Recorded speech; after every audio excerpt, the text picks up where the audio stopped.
السلام عليكم ورحمة الله وبركاته. بسم الله الرحمن الرحيم.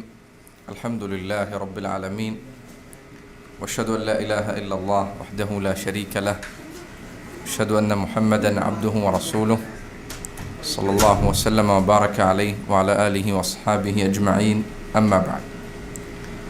ബഹുമാന്യരായ സഹോദരങ്ങളെ, നബിമാരിലുള്ള വിശ്വാസം, അതുമായി ബന്ധപ്പെട്ട ചില അടിസ്ഥാന പാഠങ്ങളാണ് കഴിഞ്ഞ ദർസിൽ നമ്മൾ മനസ്സിലാക്കിയത്.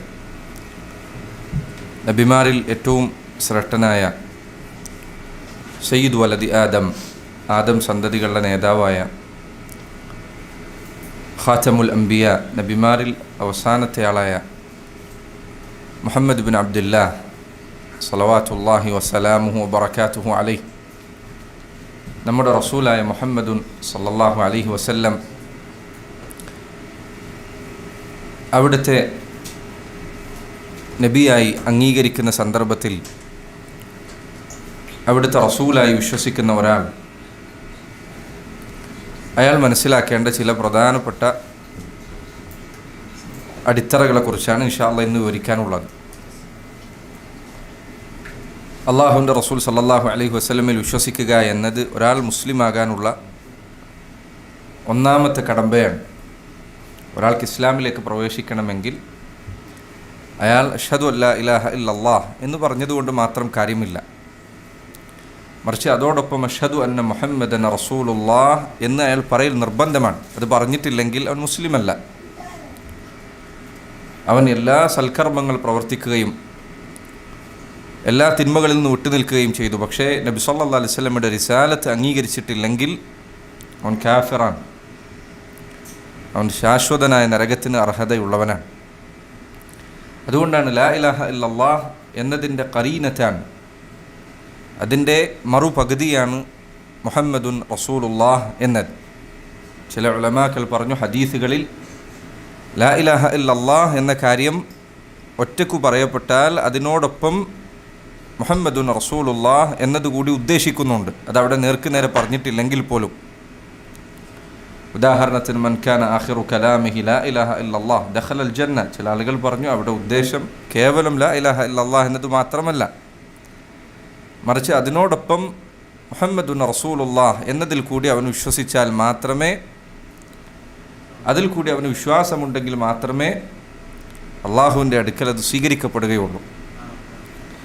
റസൂലുള്ളാഹി സ്വല്ലല്ലാഹു അലൈഹി വസല്ലമയിൽ വിശ്വസിക്കുക എന്നത് ഒരാൾ മുസ്ലിമാകാനുള്ള അടിസ്ഥാനപരമായ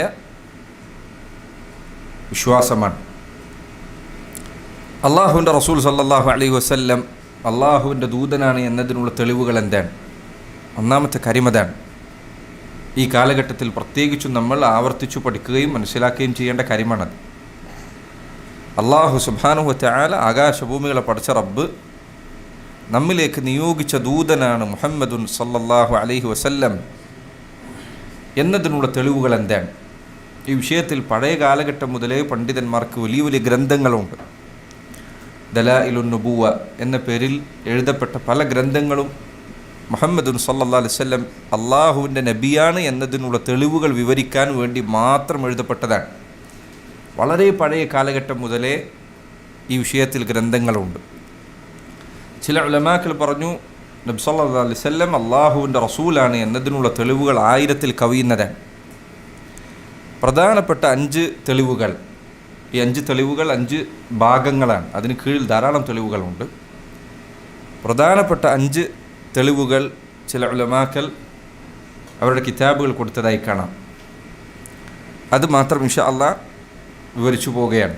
ഒന്നാമത്തെ കാര്യം, മുഹമ്മദുൻ സല്ലല്ലാഹു അലൈഹി വസല്ലം അള്ളാഹുവിൻ്റെ റസൂലാണ്, അള്ളാഹുവിൻ്റെ ദൂതനാണ്, അള്ളാഹുവിൻ്റെ സന്ദേശം ലഭിക്കുന്ന പ്രവാചകനാണ് എന്നതിനുള്ള ഒന്നാമത്തെ തെളിവ്, ഏറ്റവും പ്രധാനപ്പെട്ട തെളിവ്. അല്ല, ചരിത്രത്തിൽ നബിമാർക്ക് നൽകപ്പെട്ടതിൽ നിങ്ങൾക്കറിയാം, ഈസാ നബി അലൈഹി സ്വലാത്തു വസ്സലാം, അദ്ദേഹത്തിന് ചില അത്ഭുതങ്ങൾ നൽകപ്പെട്ടിരുന്നു. അദ്ദേഹം മരിച്ചവരെ അള്ളാഹുവിൻ്റെ അനുമതിയോടുകൂടി ജീവിപ്പിച്ചിട്ടുണ്ട്. മൂസാ നബി അലൈഹി സ്വലാത്തു വസ്സലാം, അദ്ദേഹത്തിൻ്റെ കയ്യിലുണ്ടായിരുന്ന വടി അത് താഴെയിട്ടാൽ പാമ്പായി മാറുമായിരുന്നു, സർപ്പമായി മാറുമായിരുന്നു. ഇങ്ങനെ കഴിഞ്ഞുപോയ നബിമാർക്ക് നൽകപ്പെട്ടതിൽ വെച്ച് ഏറ്റവും വലിയ ദൃഷ്ടാന്തം അള്ളാഹുവിൻ്റെ റസൂൽ സല്ലല്ലാഹു അലൈഹി വസല്ലമക്കാണ് നൽകപ്പെട്ടിട്ടുള്ളത്. ഏതാണത്? അള്ളാഹുവിൻ്റെ ഗ്രന്ഥമായ വിശുദ്ധ ഖുർആനാണ്. റസൂലുള്ളാഹി സ്വല്ലല്ലാഹു അലൈഹി വസല്ലം പറഞ്ഞു, മാ മിനൽ അംബിയാഇ നബിയ്യുൻ, ഏതൊരു നബിയാകട്ടെ, ഇല്ല ഉഅതിയ മാ മിസ്ലുഹു ആമന അലൈഹിൽ ബശർ, മനുഷ്യർ, ബുദ്ധിയുള്ള ആളുകൾ, ജനങ്ങൾ അവർക്ക് ചിന്തിച്ചാൽ, ആലോചിച്ചാൽ ഇതൊരു ദൃഷ്ടാന്തമാണ്, അള്ളാഹു സുബ്ഹാനഹു തആല അവതരിപ്പിച്ചതാണ്, ഇത് മനുഷ്യന് സാധിക്കുന്ന ഒരു കാര്യമല്ല, ആകാശഭൂമികളുടെ സൃഷ്ടാവായ റബ്ബിൽ നിന്ന് വന്നെത്തിയതാണ് ഇത് എന്നും മനസ്സിലാക്കാൻ സാധിക്കുന്ന തരത്തിലുള്ള ദൃഷ്ടാന്തങ്ങൾ, തെളിവുകൾ, ആയത്തുകൾ നൽകപ്പെടാത്ത ഒരു നബിയുമില്ല. വഇന്നമാ കാന അല്ലദീ ഊതീതു വഹ്യൻ ഔഹാഹു അല്ലാഹു ഇലയ്യ, അല്ലാഹു സുബ്ഹാനഹു വ തആല എനിക്ക് നൽകിയിരിക്കുന്ന ദൃഷ്ടാന്തം എന്താണെന്ന് വെച്ചാൽ അല്ലാഹുവിൽ നിന്നുള്ള വഹയാണ്, സന്ദേശമാണ്.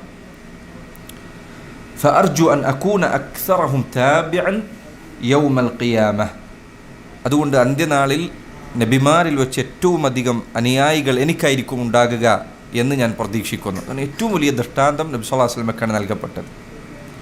ചില ഉലമാക്കൾ പറഞ്ഞു, മറ്റു നബിമാർക്കെല്ലാം നൽകപ്പെട്ട ദൃഷ്ടാന്തങ്ങൾ അവരുടെ നഗ്നനേത്രങ്ങൾ കൊണ്ട് നോക്കിക്കാണാവുന്നതാണ്. എന്നാൽ നബി സല്ലല്ലാഹു അലൈഹി വസല്ലമയുടെ ദൃഷ്ടാന്തം ഹൃദയത്തിൻ്റെ കണ്ണുകൊണ്ട് നോക്കിക്കാണാവുന്നതാണ്, ഹൃദയത്തെ തുറപ്പിക്കുന്നതാണ്. നേരെ കണ്ണുകൊണ്ട് അത്ഭുതമാണ് എന്നതിനോടൊപ്പം അത് ഹൃദയത്തിൻ്റെ കണ്ണുകളെ തുറപ്പിക്കുന്നതാണ്. വിശുദ്ധ ഖുർആൻ എങ്ങനെയാണ് നബി സല്ലല്ലാഹു അലൈഹി വസല്ലമയുടെ പ്രവാചകത്വം സത്യസന്ധമാണ് എന്നതിനുള്ള തെളിവാകുന്നത്? ഖുർആനിലെ ആയത്ത് നോക്കൂ നിങ്ങൾ. അല്ലാഹു സുബ്ഹാനഹു വ തആല പറയുന്നു, വഇൻ കുൻതും ഫി റൈബിൻ മിമ്മാ നസ്സൽനാ അലാ അബ്ദിനാ ഫഅതു ബിസൂറത്തിൻ മിസ്ലിഹി വദഉ ശുഹദാഅക്കും മിൻ ദൂനില്ലാഹി ഇൻ കുൻതും സാദിഖീൻ. നിങ്ങൾ ഈ ദീനിനെക്കുറിച്ച് സംശയത്തിലാണെങ്കിൽ ഒരു കാര്യം ചെയ്യൂ, ഫഅതു ബിസൂറത്തിൻ മിൻ മിസ്ലിഹി, ഈ ഖുർആനിൽ, ഈ വേദഗ്രന്ഥത്തിലുള്ള ഒരു അധ്യായത്തിന് സമാനമായ ഒരു അധ്യായം നിങ്ങൾ കൊണ്ടുവരിക. ഖുർആനിലുള്ള ഏതെങ്കിലും ഒരു അധ്യായം, അതിന് സമാനമായ ഒരു അധ്യായം കൊണ്ടുവന്നാൽ മതി, ഒരൊറ്റ അധ്യായം. ഖുർആനിലെ ഏറ്റവും ചെറിയ ഒരു അധ്യായമാകട്ടെ കേവലം 3 വചനങ്ങൾ മാത്രമുള്ളതാണ്. ഇന്ന അഅതൈനാക്കൽ കൗസർ ഫസല്ലി ലിറബ്ബിക വൻഹർ ഇന്ന ശാനിഅക ഹുവൽ അബ്തർ. ഖലാസ്, ഒരു സൂറത്ത് കഴിഞ്ഞു. വൽ അസ്ർ ഇന്നൽ ഇൻസാന ലഫി ഖുസ്ർ ഇല്ല അല്ലദീന ആമനു വഅമിലുസ് സാലിഹാത്തി വതവാസൗ ബിൽ ഹഖ് വതവാസൗ ബിസ് സബ്ർ. ഒരു സൂറത്ത് കഴിഞ്ഞു, ഒരു അധ്യായം കഴിഞ്ഞു. അസ്സലാമു റഹ്മത്തുള്ളാഹി. إذا جاء نصر الله والفتح ورأيت الناس يدخلون في دين الله أفواجا فسبح بحمد ربك واستغفر إنه كان توابا. ഒരായത്ത്, ഒരു സൂറത്ത് കഴിഞ്ഞു, ഒരു അധ്യായം കഴിഞ്ഞു. ഇതുപോലെ ഒരു അധ്യായം നിങ്ങൾ കൊണ്ടുവന്നാൽ ഫഅതു ബിസൂറത്തിൻ മിസ്ലിഹി, ഖുർആനിലെ ഒരു അധ്യായത്തിന് സമാനമായ ഒരു അധ്യായം നിങ്ങൾ കൊണ്ടുവരിക. വദ്ഉ ശുഹദാഅക്കും മിൻ ദൂനില്ലാഹ്, ഈ ഖുർആൻ മുഹമ്മദ് നബി സല്ലല്ലാഹു അലൈഹി വസല്ലം അവിടുന്ന് ഒറ്റക്കാണ് നിങ്ങളെ ഇത് കേൾപ്പിച്ചത്, എന്നാൽ നിങ്ങൾ ഒറ്റക്ക് കൊണ്ടുവരണ്ട. വദ്ഉ ശുഹദാഅക്കും മിൻ ദൂനില്ലാഹ്, അള്ളാഹുവിന് പുറമെ നിങ്ങൾക്ക് ആരെയൊക്കെ വിളിക്കാൻ സാധിക്കുമോ അവരൊക്കെ വിളിച്ചോളൂ. ഇൻ കുൻതും സാദിഖീൻ, നിങ്ങൾ സത്യസന്ധന്മാരാണെങ്കിൽ. നോക്കൂ, ഈ വെല്ലുവിളി നിർവഹിക്കുന്ന സന്ദർഭത്തിൽ, ഇത് മുന്നോട്ട് വെക്കുന്ന വേളയിൽ വിശുദ്ധ ഖുർആൻ നമുക്ക് എത്തിച്ചു തന്ന നബി സല്ലല്ലാഹു അലൈഹി വസല്ലം അവിടുന്ന് നിരക്ഷരനാണ്, അവിടത്തേക്ക് വായിക്കാൻ അറിയില്ല, അവിടത്തേക്ക് എഴുതാൻ അറിയില്ല. 40 വയസ്സുവരെ നബി സല്ലല്ലാഹു അലൈഹി വസല്ലം മക്കക്കാർക്കിടയിൽ ജീവിച്ചിട്ടുണ്ട്. അവിടുന്ന് ഒരിക്കൽ പോലും, ഒരു തവണ പോലും, എപ്പോഴെങ്കിലും ഒരു പുതിയ കവിത ഉണ്ടാക്കി പറഞ്ഞിട്ടില്ല, എന്തെങ്കിലും ഒരു സാഹിത്യപരമായ അത്ഭുതം കാണിച്ചിട്ടില്ല. അറബികൾക്കിടയിൽ നബി സല്ലല്ലാഹു അലൈഹി വസല്ലം ഒരു സാഹിത്യ മേഖലയിൽ കഴിവുള്ള ആളായി അറിയപ്പെട്ടിട്ടില്ല. അവിടത്തേക്ക് വായിക്കാൻ അറിയില്ലായിരുന്നു, എഴുതാനും അറിയില്ലായിരുന്നു. 40 വയസ്സ് കഴിയുമ്പോൾ അവിടുന്ന് പെട്ടെന്ന് പറയേണ്ടത് എനിക്ക് വഹി ലഭിക്കുന്നു. എന്നിട്ട് പറയുന്നതോ ഇഖ്റ ബിസ്മി റബ്ബിക്കല്ലദീ ഖലഖ് ഖലഖൽ ഇൻസാന മിൻ അലഖ്. നോക്കൂ, ഈ കാലഘട്ടം ഇത്രയും പിന്നിട്ടതിന് ശേഷവും 14 നൂറ്റാണ്ടുകൾക്കിപ്പുറവും മനുഷ്യർ അവരുടെ നിത്യജീവിതത്തിൽ പാരായണം ചെയ്യുകയും മനഃപ്പാഠമാക്കുകയും മതവിധികൾ പകർത്തിയെടുക്കുകയും വോള്യക്കണക്കിന് 30, 40, 50, 60, 70 വോള്യങ്ങളുള്ള ഗ്രന്ഥങ്ങൾ രചിക്കപ്പെടുകയും വിശദീകരണങ്ങൾ നൽകപ്പെടുകയും ചർച്ച ചെയ്യപ്പെടുകയും പഠിപ്പിക്കപ്പെടുകയും യൂണിവേഴ്സിറ്റികളിൽ വായിക്കപ്പെടുകയും ഒക്കെ ചെയ്യുന്ന തരത്തിൽ കോടിക്കണക്കിന് മനുഷ്യർ ആദ്യം മുതൽ അവസാനം വരെ മനഃപ്പാഠമാക്കുന്ന രൂപത്തിലൊരു ഗ്രന്ഥം ഇത് വന്നെത്തിയതാകട്ടെ നിരക്ഷരനായ ഒരാളിൽ നിന്നാണ്. അതാകട്ടെ വർഷങ്ങൾക്ക് മുൻപ്, 14 നൂറ്റാണ്ടുകൾക്ക് മുൻപ്, 14 നൂറ്റാണ്ടുകൾക്ക് മുൻപ് ഇത് അള്ളാഹുവിൽ നിന്നുള്ളതാണ് എന്ന് ഒരാൾക്ക് ബോധ്യപ്പെടുന്നില്ലെങ്കിൽ മറ്റെന്ത് ദൃഷ്ടാന്തമാണ്, മറ്റെന്ത് തെളിവാണ്, മറ്റെന്തു കാര്യമാണ് അവന് വിശ്വസിക്കാൻ സാധിക്കുക? നബി സല്ലല്ലാഹു അലൈഹി വസല്ലമക്ക് നൽകപ്പെട്ട ഈ ഗ്രന്ഥം അള്ളാഹുവിൽ നിന്നുള്ളതാണ് എന്നതിന് അനേകം തെളിവുകളുണ്ട്. അതിൻ്റെ ഭാഷാഘടന അത്ഭുതകരമാണ്. ഖുർആനിൻ്റെ ഭാഷ നോക്കൂ നിങ്ങൾ, എത്ര മനോഹരമാണത്.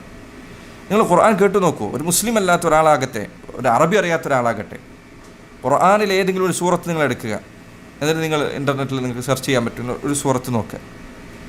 ആ ഒരൊറ്റ സൂറത്ത് 10 ആളുകൾ പാരായണം ചെയ്യുന്ന രൂപം നോക്കൂ, എത്ര ഭംഗിയിലാണ്. 10 ആളുകളും അത് പാരായണം ചെയ്യുന്ന 10 രൂപത്തിലാണ്. അതിലെ വാക്കുകൾക്ക് വ്യത്യാസമില്ല, പക്ഷേ 10 പേരും അത് പാരായണം ചെയ്യുന്ന ശൈലി 10 രൂപത്തിലാണ്. പക്ഷെ അതിൻ്റെ ഭംഗി അവസാനിക്കുന്നില്ല. നിങ്ങൾ ആലോചിച്ച് നോക്കൂ, വലിയ സംഗീതജ്ഞർ, കവിതകൾ എഴുതുന്നവർ കവിത എഴുതിയാൽ അത് അതിൻ്റെ ഘടനയും പ്രാസവും ഒപ്പിച്ച് പാടിയിട്ടില്ലെങ്കിൽ തെറ്റിപ്പോവും, അത് കേൾക്കാൻ രസമുണ്ടാവുകയില്ല. പക്ഷെ ഖുർആൻ അത് കവിതയല്ല, എന്നാൽ അത് ഗദ്യമല്ല, നസറല്ല, ഒരു ലേഖനം എഴുതിയതുപോലെയല്ല. അറബികൾക്ക് ഇന്നുവരെ പരിചിതമല്ലാത്ത രൂപത്തിലാണ് അത് അവതരിച്ചത്. എന്നാൽ ആദ്യം മുതൽ അവസാനം വരെ ഒരേ ശൈലിയാണോ? അല്ല, വ്യത്യസ്ത ശൈലികളുണ്ട്. താക്കീദിൻ്റെ സ്വരമുണ്ട്, ആശ്വസിപ്പിക്കലുണ്ട്, സമാധാനപ്പെടുത്തലുണ്ട്, ചരിത്രമുണ്ട്, വിധിവിലക്കുകളുണ്ട്. ഇതാണ് ഖുർആനിൻ്റെ ശൈലി. നോക്കൂ നിങ്ങൾ, ഒരേ കാര്യമല്ല പറഞ്ഞത്. യുദ്ധത്തെക്കുറിച്ചുണ്ട്, സമാധാനത്തെക്കുറിച്ചുണ്ട്, കുടുംബബന്ധത്തെക്കുറിച്ചുണ്ട്, കടം വാങ്ങിയാൽ എന്തു ചെയ്യണമെന്ന് കാര്യങ്ങളുണ്ട്. നിങ്ങൾ പലപ്പോഴും ഈ സാധനങ്ങൾ വാങ്ങിച്ചാൽ ആൾക്കാർ ടേംസ് ആൻഡ് കണ്ടീഷൻസ് എഴുതിയിട്ടുണ്ടാകും. ടേംസ് ആൻഡ് കണ്ടീഷൻസ് വായിച്ചാൽ ചിലപ്പോൾ മലയാളത്തിലാണ് നിങ്ങളത് വായിക്കുന്നതെങ്കിൽ മലയാളത്തിൽ വായിച്ചാൽ പോലും നിങ്ങൾക്ക് മനസ്സിലാവില്ല അതെന്തേ ഉദ്ദേശിച്ചതെന്ന്. കാരണം അതിൻ്റെ ഭാഷ വളരെ കടുകട്ടിയാണ്. കാരണം ഇത് കോടതിയിൽ കൊണ്ടുപോകാനുള്ള വ്യവഹാരത്തിന് ഉപയോഗിക്കുന്നതായതുകൊണ്ട്. പക്ഷെ ഖുർആൻ നോക്കൂ നിങ്ങൾ, കടത്തെക്കുറിച്ചുള്ള ആയത്താണ് ഖുർആൻ ഏറ്റവും വലിയ ആയത്തുദ്ദീൻ. ഒരു പേജ് ഒന്നാകെ ആയത്താണ്. പക്ഷെ ആ ആയത്ത് ഓതുമ്പോൾ നിങ്ങൾക്ക് എന്തെങ്കിലും ഒരു വ്യത്യാസം, ഭംഗിയിൽ എന്തെങ്കിലും ഒരു കുറവ് അനുഭവപ്പെടുന്നുണ്ടോ? ഇല്ല. അനന്തരാവകാശ നിയമം വിവരിക്കുന്ന സൂറത്ത് നിസായിലെ ആയത്തുകൾ ഓതി നോക്കി, എത്ര രസകരമായ ആയത്തുകളാണത്. ഓതാൻ എന്ത് ഭംഗിയുള്ള ആയത്തുകളാണ്. ഇങ്ങനെ വിഷയങ്ങൾ, ചർച്ച ചെയ്ത വിഷയങ്ങൾ വളരെ വലുതാണ്. യുദ്ധം, സമാധാനം, രാഷ്ട്രതന്ത്രം, അതുപോലെ തന്നെ കുടുംബബന്ധം, ആരാധനകൾ, ചരിത്രം, മരണശേഷമുള്ള ജീവിതം, അള്ളാഹുവിനെക്കുറിച്ചുള്ള വിവരണങ്ങൾ, ശത്രുക്കൾക്കുള്ള മറുപടികൾ, ചോദ്യങ്ങൾക്കുള്ള ഉത്തരങ്ങൾ, ഫത്വകൾ, പ്രവചനങ്ങൾ, ദിക്റുകൾ, പ്രപഞ്ചത്തെക്കുറിച്ചുള്ള വിവരണങ്ങൾ, ഇങ്ങനെ പല വിഷയങ്ങളുണ്ട് ഖുർആനിൽ. ഖുർആനിലെ വിഷയങ്ങൾ മാത്രം എടുത്തു നോക്കിയാൽ ഇതിന് മാത്രമുണ്ട്. പക്ഷെ ഇതെല്ലാം വളരെ അത്ഭുതകരമായ രൂപത്തിൽ അല്ലാഹു സുബ്ഹാനഹു വതആല ഖുർആനിൽ ഒരുമിപ്പിച്ചിരിക്കുന്നു. ഇത് വന്നതാകട്ടെ, എന്നാലായിക്കോട്ടെ ഈ പറഞ്ഞതെല്ലാം നബി സല്ലല്ലാഹു അലൈഹി വസല്ലം ഒരു ദിവസം ഇരുന്ന് ആദ്യം മുതൽ അങ്ങ് തുടങ്ങാം, ഫാത്തിഹ മുതൽ വായിക്കാം എന്ന് പറഞ്ഞുകൊണ്ട് തുടങ്ങിയതാണോ? അല്ല. ഇതിലെ സൂറത്തുകൾ പലതും അവതരിപ്പിക്കപ്പെട്ടത് ഘട്ടങ്ങളായിക്കൊണ്ടാണ്. സൂറത്തിൻ്റെ ഒരു ഭാഗം കുറച്ച് ഇറങ്ങും, പിന്നെ അതിൻ്റെ ഇടയിൽ കുറച്ച് ആയത്ത് വരും, പിന്നെ അതിൻ്റെ അവസാനത്തിൽ കുറച്ച് ആയത്തുകൾ ചേർക്കും. എങ്ങനെയാണ് ഒരാൾക്ക് ഇതെല്ലാം മുൻപേ ഒരു കാലഘട്ടം മുൻപ് തന്നെ ഗണിച്ചുണ്ടാക്കി ഇത്ര സമയത്ത് ഇതൊക്കെ ഇറക്കണമെന്ന് പറയാൻ പറ്റുക? സൂറത്തുൽ ബഖറ എടുത്തു നോക്കൂ നിങ്ങൾ, ചരിത്ര വിവരണമുണ്ട്. അതിനിടയിൽ ചില സ്ഥലത്ത് കാണാം യസ്അലൂനക അനിൽ ഖംറി വൽ മൈസിർ, അവർ മദ്യത്തെക്കുറിച്ച് ചോദിക്കുന്നു, അതിനുള്ള ഉത്തരം അതിനിടയിലുണ്ട്. ഇത് അവർ ചോദിച്ചപ്പോൾ ഇറങ്ങിയ ആയത്താണ്. നബി സല്ലല്ലാഹു അലൈഹി വസല്ലമക്ക് അറിയില്ല ഇവർ നാളെ ഇത് ചോദിക്കുക, അപ്പോൾ ഒരു ആയത്ത് ഇറക്കുക, അപ്പോൾ ഒരു ആയത്ത് പറയാം. അങ്ങനെ അവിടത്തേക്ക് തീരുമാനിക്കാൻ പറ്റുമോ? ഇല്ല. ചോദ്യങ്ങൾക്കുള്ള ഉത്തരമുണ്ട്. ഇത് ചരിത്രം പറയുന്നതിൻ്റെ ഇടയിൽ ചോദ്യം വരുന്നു, ഉത്തരം പറയുന്നു, നിസ്കാരം പറയുന്നു, ഹജ്ജ് പറയുന്നു, അതിനിടയിൽ തിന്മകൾ, അതിന് പശ്ചാത്തപിക്കണം. ഇങ്ങനെ വിഷയങ്ങൾ വിവിധങ്ങളാണ്. ഖുർആൻ അതിൻ്റെ ഭാഷാഘടന മനോഹരമാണ് എന്നതിനോടൊപ്പം അതിലെ വിഷയങ്ങൾ വൈവിധ്യമുള്ളതാണ്. നിങ്ങൾക്കറിയാം, പലപ്പോഴും സാഹിത്യ രചനകൾ ഭംഗി കൂടണമെങ്കിൽ അതിൽ കളവുകൾ കയറിക്കൂടണം. സാഹിത്യരചനയുടെ ശൈലി അതാണ്. എന്തെങ്കിലും ഒന്ന് കൂട്ടി പറയാതെ, കുറച്ചെന്തെങ്കിലും ഒന്ന് അധികമായി ചേർത്ത് പറയാതെ സാഹിത്യം അതിൻ്റെ ഭംഗിയിലേക്ക് എത്താൻ മനുഷ്യർക്ക് സാധിക്കുകയില്ല. എന്തെങ്കിലും കൂടുതലുണ്ടായിരിക്കണം. യുദ്ധമാണെങ്കിൽ കൂട്ടി പറയും, ശത്രുതയാണെങ്കിൽ കൂട്ടി പറയും, ഇതൊക്കെ കുറച്ച് അധികരിപ്പിക്കും. പക്ഷെ ഖുർആൻ വതമ്മത് കലിമതു റബ്ബിക സിദ്ഖൻ വഅദ്ല, ഖുർആനിലെ ആയത്തുകൾ, അതിലെ വാക്കുകൾ, വചനങ്ങൾ പരിപൂർണമായി സത്യമാണ്. സത്യമല്ലാത്ത വസ്തുതയല്ലാത്തൊരു കാര്യം അതിലില്ല. കാലങ്ങൾ ഇത്ര പിന്നിട്ടിട്ടും പ്രപഞ്ചത്തെക്കുറിച്ച്, ഭൂമിയെക്കുറിച്ച്, ആകാശത്തെക്കുറിച്ച് ഖുർആൻ പ്രയോഗിച്ച പദങ്ങൾ സൂക്ഷ്മമാണ്. ഏതെങ്കിലും ഒരു പദം ഈ കാലഘട്ടത്തിൽ വായിക്കുന്ന ഒരാൾക്ക് നോക്കിയിട്ട് എന്തൊരു വിഡ്ഢിത്തമാണ് ഈ പറഞ്ഞത്, ഇതെങ്ങനെ ശരിയാകും, ഇത് നമ്മൾ കണ്ടെത്തിയ വസ്തുതകൾക്ക് വിരുദ്ധമാണല്ലോ, പ്രപഞ്ചത്തിലെ വസ്തുതകൾക്ക് വിരുദ്ധമാണ് എന്ന് ഒരാൾക്ക് പറയാൻ കഴിയുന്നുണ്ടോ? ഇല്ല. വിശുദ്ധ ഖുർആൻ ഉപമകളായി പ്രയോഗിച്ച കാര്യങ്ങൾ വരെ കൃത്യമാണ്. ഉപമകളായി പ്രയോഗിച്ചത് വരെ കൃത്യമാണ്. നബി സല്ലല്ലാഹു അലൈഹി വസല്ലം സമുദ്രത്തെക്കുറിച്ച് പറഞ്ഞ കാര്യങ്ങൾ നോക്കൂ നിങ്ങൾ. അവിടുന്ന് സമുദ്രത്തിൽ യാത്ര ചെയ്തിട്ടില്ല. നബി സല്ലല്ലാഹു അലൈഹി വസല്ലം സമുദ്രത്തിൽ യാത്ര ചെയ്തിട്ടില്ല. പക്ഷേ സമുദ്രത്തെ വിവരിക്കുന്ന ആയത്തുകൾ ഖുർആനിൽ എടുത്തു നോക്കൂ നിങ്ങൾ. സമുദ്രത്തിൽ കപ്പലുകൾ സഞ്ചരിക്കുന്നതിനെ കുറിച്ച് പറഞ്ഞ ആയത്തുകൾ നോക്കൂ. സമുദ്രത്തിൻ്റെ ആഴത്തിൽ ഇരുട്ടുകളെ കുറിച്ചുള്ള ആയത്തുകൾ നോക്കൂ. അവിടുന്ന് സമുദ്രം കണ്ടിട്ടില്ല. നബി സല്ലല്ലാഹു അലൈഹി വസല്ലം സമുദ്രത്തിൽ യാത്ര ചെയ്തിട്ടില്ല. ഖുർആൻ അതിൻ്റെ ആശയഭംഗിയുണ്ട്. അതോടൊപ്പം വിശുദ്ധ ഖുർആൻ അതിൻ്റെ വാക്കുകളിൽ കൃത്യമായ പ്രയോഗങ്ങൾ നടത്തുന്നു. ഇതിനെല്ലാം പുറമെ ഖുർആൻ ജനങ്ങളെ ക്ഷണിക്കുന്ന ആദർശം അതേറ്റവും പരിപൂർണമാണ്. ആളുകൾ ചിലപ്പോൾ സാഹിത്യ ഭംഗി ഉൾപ്പെടുത്തി ചില കാര്യങ്ങൾ പറയും, ചില ആദർശങ്ങൾ പ്രചരിപ്പിക്കും, വലിയ ബുദ്ധിപരമായ കാര്യങ്ങളെന്ന് വിചാരിക്കും. ജനങ്ങളെ ഒരു കാലഘട്ടത്തിൽ ചിലപ്പോൾ അത്ഭുതപ്പെടുത്തുന്ന ചില കാര്യങ്ങൾ ചില ആൾക്കാർ കൊണ്ടുവരും. പക്ഷേ പിൽക്കാലഘട്ടത്തിൽ ചിലപ്പോൾ ആളുകൾക്ക് ബോധ്യപ്പെടും അതുകൊണ്ടുണ്ടായ ഉപദ്രവങ്ങൾ എന്തെങ്കിലും. ഉദാഹരണത്തിന് കമ്മ്യൂണിസവും മാർക്സിസവും വന്ന കാലഘട്ടങ്ങളിൽ വലിയൊരു വിഭാഗം മനുഷ്യരെ ഇത് അത്ഭുതപ്പെടുത്തിയിട്ടുണ്ട്. എന്തൊരു അത്ഭുതകരമായ, എത്ര സുന്ദരമായ, ഭൂമിയിൽ തന്നെ സ്വർഗമുണ്ടാക്കാൻ കഴിയുന്ന ഇത്ര നല്ല ആശയം. അന്ന് ചില ആളുകൾ അതിൻ്റെ പിറകിൽ കൂടി നിങ്ങൾ ആലോചിച്ച് നോക്കുക. ആ ഗ്രന്ഥത്തിലുള്ളത് ഒന്ന് നടപ്പിലാക്കുന്നതിനു വേണ്ടി ചരിത്രത്തിൽ ഒരു കാലഘട്ടത്തിലും കാണപ്പെടാത്ത രൂപത്തിൽ മനുഷ്യർ കൊല്ലപ്പെട്ടു. നിങ്ങൾ സ്റ്റാലിൻ്റെയും ലെനിൻ്റെയും ചരിത്രമൊന്ന് എടുത്ത് വായിച്ചു നോക്കുക. അവർ മനുഷ്യരെ കൊന്നു തള്ളുന്നതിന് ന്യായമായി പറഞ്ഞ കാര്യങ്ങൾ എടുത്തു നോക്കുക. എന്തിനാ ഇവരിത് പറഞ്ഞു? എന്തിനാ വെറുതെ കൊന്നതാണോ? ഭരിക്കാൻ അറിയാത്തതുകൊണ്ട് കൊന്നുപോയതാണോ? അല്ല. അവർ പറഞ്ഞ് കമ്മ്യൂണിസം എന്ന് പറയും സോഷ്യലിസത്തിലേക്ക് എത്തിപ്പെടാനുള്ള, സർവരും സമത്വമായി എല്ലാ മനുഷ്യരും ധനികനെന്ന ദരിദ്രനെന്ന വ്യത്യാസമില്ലാതെ ജീവിക്കുന്ന ഒരു സമത്വസുന്ദരമായ സ്വർഗം ഭൂമിയിൽ ഉണ്ടാകണമെങ്കിൽ ഈ ത്യാഗങ്ങൾ സഹിക്കണമെന്നാണ് അവർ പറഞ്ഞത്. ഒരു ആദർശം നടപ്പിലാക്കാൻ വേണ്ടി മനുഷ്യർ കൊടുക്കേണ്ടി വന്ന വില എത്രയാണെന്ന് നോക്കൂ. പക്ഷെ അള്ളാഹുവിൻ്റെ ദീൻ ഇസ്ലാം അത് ക്ഷണിക്കുന്ന ആദർശം മനോഹരമാണ്, അതിലേക്കുള്ള വഴിയും മനോഹരമാണ്. നബി സല്ലല്ലാഹു അലൈഹി വസല്ലമയുടെ ചരിത്രം നോക്കൂ, ഉമറിൻ്റെ ചരിത്രം നോക്കൂ, ഉസ്മാനിൻ്റെ ചരിത്രം നോക്കൂ, അബൂബക്കർ സിദ്ദീഖിൻ്റെ ചരിത്രം അതിനു മുൻപ് നിങ്ങൾ നോക്കൂ. ലോകത്തിലെ ഏറ്റവും മനോഹരമായ ഒരു ചരിത്രമാണ് അവർ മുന്നിൽ വെച്ചത്. ലോകത്തുള്ള സർവ്വ മനുഷ്യരും കൊതിക്കുന്ന, കാലങ്ങൾക്കിപ്പുറവും സമ്പൂർണ്ണ നീതി ഭൂമിയിൽ മനുഷ്യർക്ക് പലർക്കും. യൂഫ്രട്ടീസിൻ്റെ നദീതീരത്തൊരു ഒട്ടകം വെള്ളം കിട്ടാതെ മരിച്ചാൽ ഞാൻ അള്ളാഹുവിൻ്റെ മുൻപിൽ ഉത്തരം പറയേണ്ടി വരും എന്ന വാക്ക് ഉമർ ഇബ്നു ഖത്താബ് റളിയല്ലാഹു അൻഹു അദ്ദേഹം പറഞ്ഞതായി ചരിത്ര ഗ്രന്ഥങ്ങൾ വിവരിക്കുന്നത്ര അത്ര ശക്തമായ വ്യത്യാസമുണ്ടാക്കി.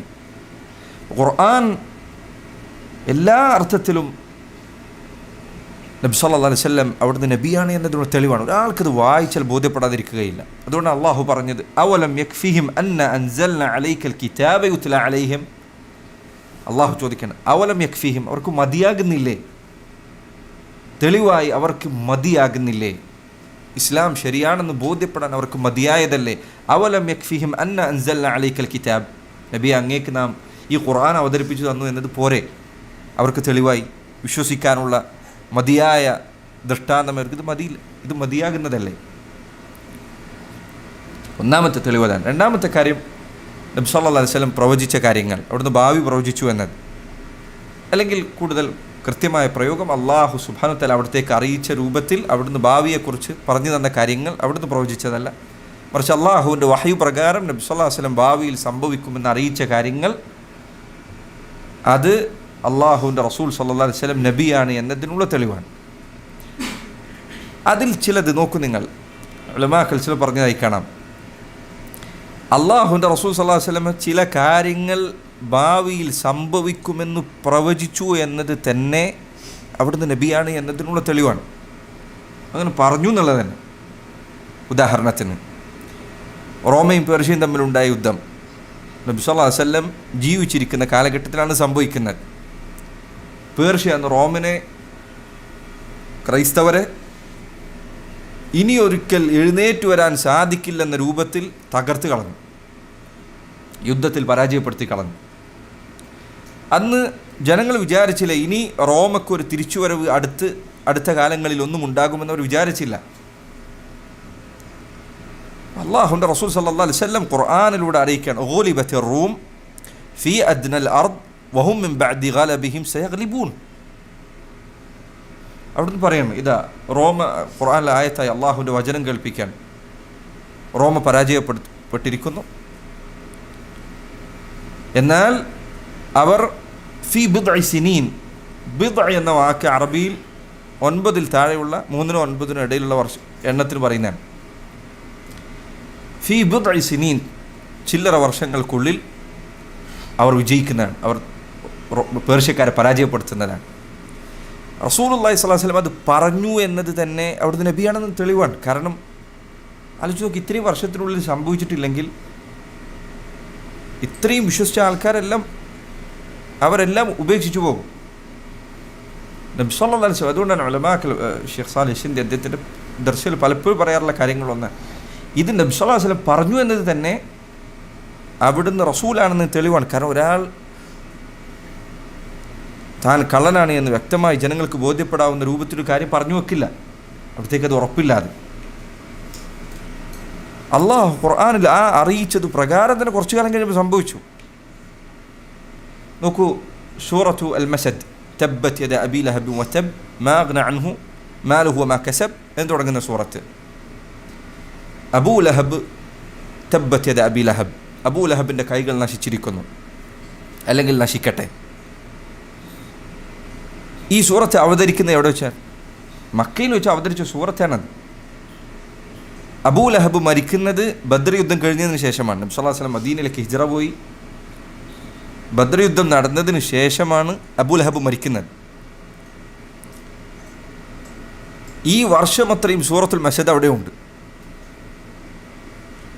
ഏതെങ്കിലും ഒരു ദിവസം അബൂ ലഹബിന് തോന്നിയില്ല എന്നെ പറ്റി ഒരു അധ്യായം തന്നെ അവതരിച്ചിരിക്കുന്നു, ഞാനൊന്ന് മുസ്ലിമായാൽ ഈ പറഞ്ഞതെല്ലാം തകരും, പുറത്തേക്ക് മുസ്ലിമായി കാണിച്ചു കൊടുത്താൽ മതി, കേവലം ആൾക്കാരെ പറ്റിക്കാൻ വേണ്ടി കുറച്ച് കാലത്തേക്ക് മുസ്ലിമായാൽ മതി. കാരണം അബൂ ലഹബ് മുസ്ലിം ആയാൽ ഈ പറഞ്ഞത് തകർന്നു. ഖുർആനിൽ ആയത്ത് അവതരിച്ചു, ഇവർ നശിച്ചിരിക്കുന്നു എന്ന് പറയാം, എന്നിട്ട് പിന്നെ ഒരു ആയത്ത് അവതരിക്കുക, എന്നിട്ട് പിന്നെ അയാൾ മുസ്ലിം ആവുക.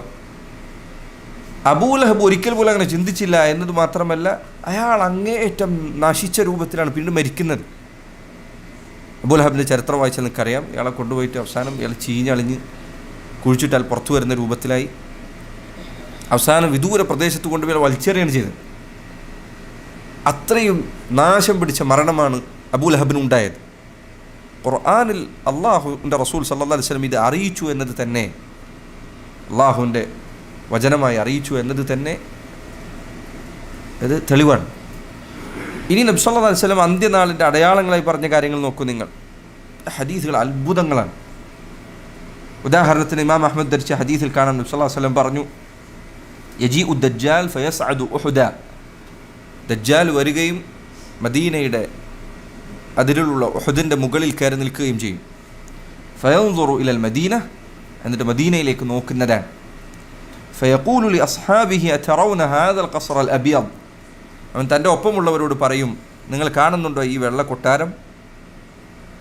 ഹാദാ മസ്ജിദു അഹ്മദ്, ഇത് അഹ്മദിൻ്റെ പള്ളിയാണ്, അഹ്മദിൻ്റെ മസ്ജിദാണ്. നബി സല്ലല്ലാഹു അലൈഹി വസല്ലം ഇത് പറയുന്ന കാലഘട്ടത്തിൽ ഇമാം അഹ്മദ് ധരിച്ച ഹദീസാണ്. മുസ്നദ് അഹ്മദ് ഈ കാലത്ത് 1400 കൊല്ലത്തിന് ശേഷം എഴുതിയതല്ല, ആയിരക്കണക്കിന് കൊല്ലങ്ങൾക്ക് മുൻപ് രചിക്കപ്പെട്ട ഗ്രന്ഥമാണ്. സനദ് പരമ്പരകളോടുകൂടി നബി സല്ലല്ലാഹു അലൈഹി വസല്ലം പറഞ്ഞായി വന്ന ഹദീസാണ്. റസൂലുള്ളാഹി സ്വല്ലല്ലാഹു അലൈഹി വസല്ലം ഇത് പറയുന്ന കാലഘട്ടത്തിൽ മസ്ജിദുൻ നബിയുടെ അവസ്ഥ എന്താണെന്ന് അറിയുമോ നിങ്ങൾക്ക്? മസ്ജിദുൻ നബവിയിൽ നബി സല്ലല്ലാഹു അലൈഹി വസല്ലം നിസ്കരിക്കുന്ന സന്ദർഭത്തിൽ മഴ പെയ്താൽ വെള്ളം വന്ന് നിറയുകയും അള്ളാഹുവിൻ്റെ റസൂൽ സല്ലല്ലാഹു അലൈഹി വസല്ലമയുടെ നെറ്റിയിൽ ചെളിയാവുകയും ചെയ്യുമായിരുന്നു എന്നാണ്. നിസ്കരിച്ച് എഴുന്നേറ്റ് സുജൂദിൽ പോയി എഴുന്നേറ്റ് കഴിഞ്ഞാൽ നെറ്റിയിൽ ചെളിയായിക്കൊണ്ടായിരുന്നു അവിടുന്ന് എഴുന്നേറ്റിരുന്നത്. ആ മസ്ജിദിൽ ഇരുന്നു കൊണ്ടാണ് അവിടുന്ന് പറയുന്നത്, ദജ്ജാൽ വന്നെത്തും, മസ്ജിദുൻ നബവി ചൂണ്ടിക്കാണിച്ചുകൊണ്ട് അവൻ പറയും ഇത് വെള്ളക്കൊട്ടാരമാണ്. നിങ്ങൾ ഇന്ന് മസ്ജിദുൻ നബവി പുറത്തുനിന്ന് വീക്ഷിച്ചു നോക്കൂ. സുബ്ഹാനല്ലാഹ്, അല്ലാഹുവിൻ്റെ റസൂൽ സല്ലല്ലാഹു അലൈഹി വസല്ലം പറഞ്ഞതിലേക്ക് അതെങ്ങനെയാണ്, അത് ഈ കാലഘട്ടത്തിലാണോ പിന്നീട് ഒരു കാലഘട്ടത്തിലാണോ അല്ലാഹു അഅലം. പക്ഷേ നബി സല്ലല്ലാഹു അലൈഹി വസല്ലം അത് പറയുന്ന കാലഘട്ടത്തിൽ നിന്ന് മസ്ജിദുൻ നബവി ഇന്ന് എത്തിയിരിക്കുന്ന അവസ്ഥ അത്ഭുതമാണ്. അതുപോലെ തന്നെ റസൂലുള്ളാഹി സ്വല്ലല്ലാഹു അലൈഹി വസല്ലം അവിടുന്ന് പറഞ്ഞ കാര്യങ്ങളിൽ ഒന്നാണ് വല്ലദീ നഫ്സി ബിയദിഹി ലയഅതിയന്ന അലൻ നാസി സമാനുൻ ലാ യദ്രിൽ ഖാതിലു ഫി അയ് ഷൈഇൻ ഖതൽ വലാ യദ്രിൽ മഖ്തൂലു ഫി അയ് ഷൈഇൻ ഖുതിൽ. ജനങ്ങൾക്കൊരു കാലം വരുന്നതാണ്, അന്ന് ലാ യദ്രിൽ ഖാതിൽ ലി അയ് ഷൈഇൻ ഖതൽ, കൊന്നവൻ അറിയില്ല ഞാൻ എന്തിനാണ് കൊന്നത് എന്ന്. വലാ യദ്രിൽ മഖ്തൂൽ ലി അയ് ഷൈഇൻ ഖുതിൽ, കൊല്ലപ്പെട്ടവൻ അറിയില്ല ഞാൻ എന്തിനാണ് കൊല്ലപ്പെട്ടത് എന്ന്. സുബ്ഹാനല്ലാഹ്, ഇതൊരു 20 കൊല്ലം മുന്നേ നമ്മളോട് പറഞ്ഞാൽ നമുക്ക് മനസ്സിലാവില്ല. ഒരു 20 കൊല്ലം മുൻപ് പറഞ്ഞാൽ ഇതൊരു വിചിത്രമായ കാര്യമായിരുന്നു. ഒരാൾ പോയിട്ട് വേറെ ആളെ കൊല്ലുന്ന ആൾക്കറിയില്ല എന്തിനാണ് കൊന്നത്, കൊല്ലപ്പെട്ട ആൾക്കും അറിയില്ല എന്തിനാണ് കൊന്നത്. ഇങ്ങനെ ഒരു അവസ്ഥ ഒരു കാരണവുമില്ല. നിങ്ങൾക്ക് ഓർമ്മയുണ്ടോ എന്നാലോചിച്ച് നോക്ക്. നിങ്ങൾ പല ആൾക്കാരും ഇവിടെ എന്നെക്കാൾ പ്രായമുള്ള ആൾക്കാരുണ്ട്.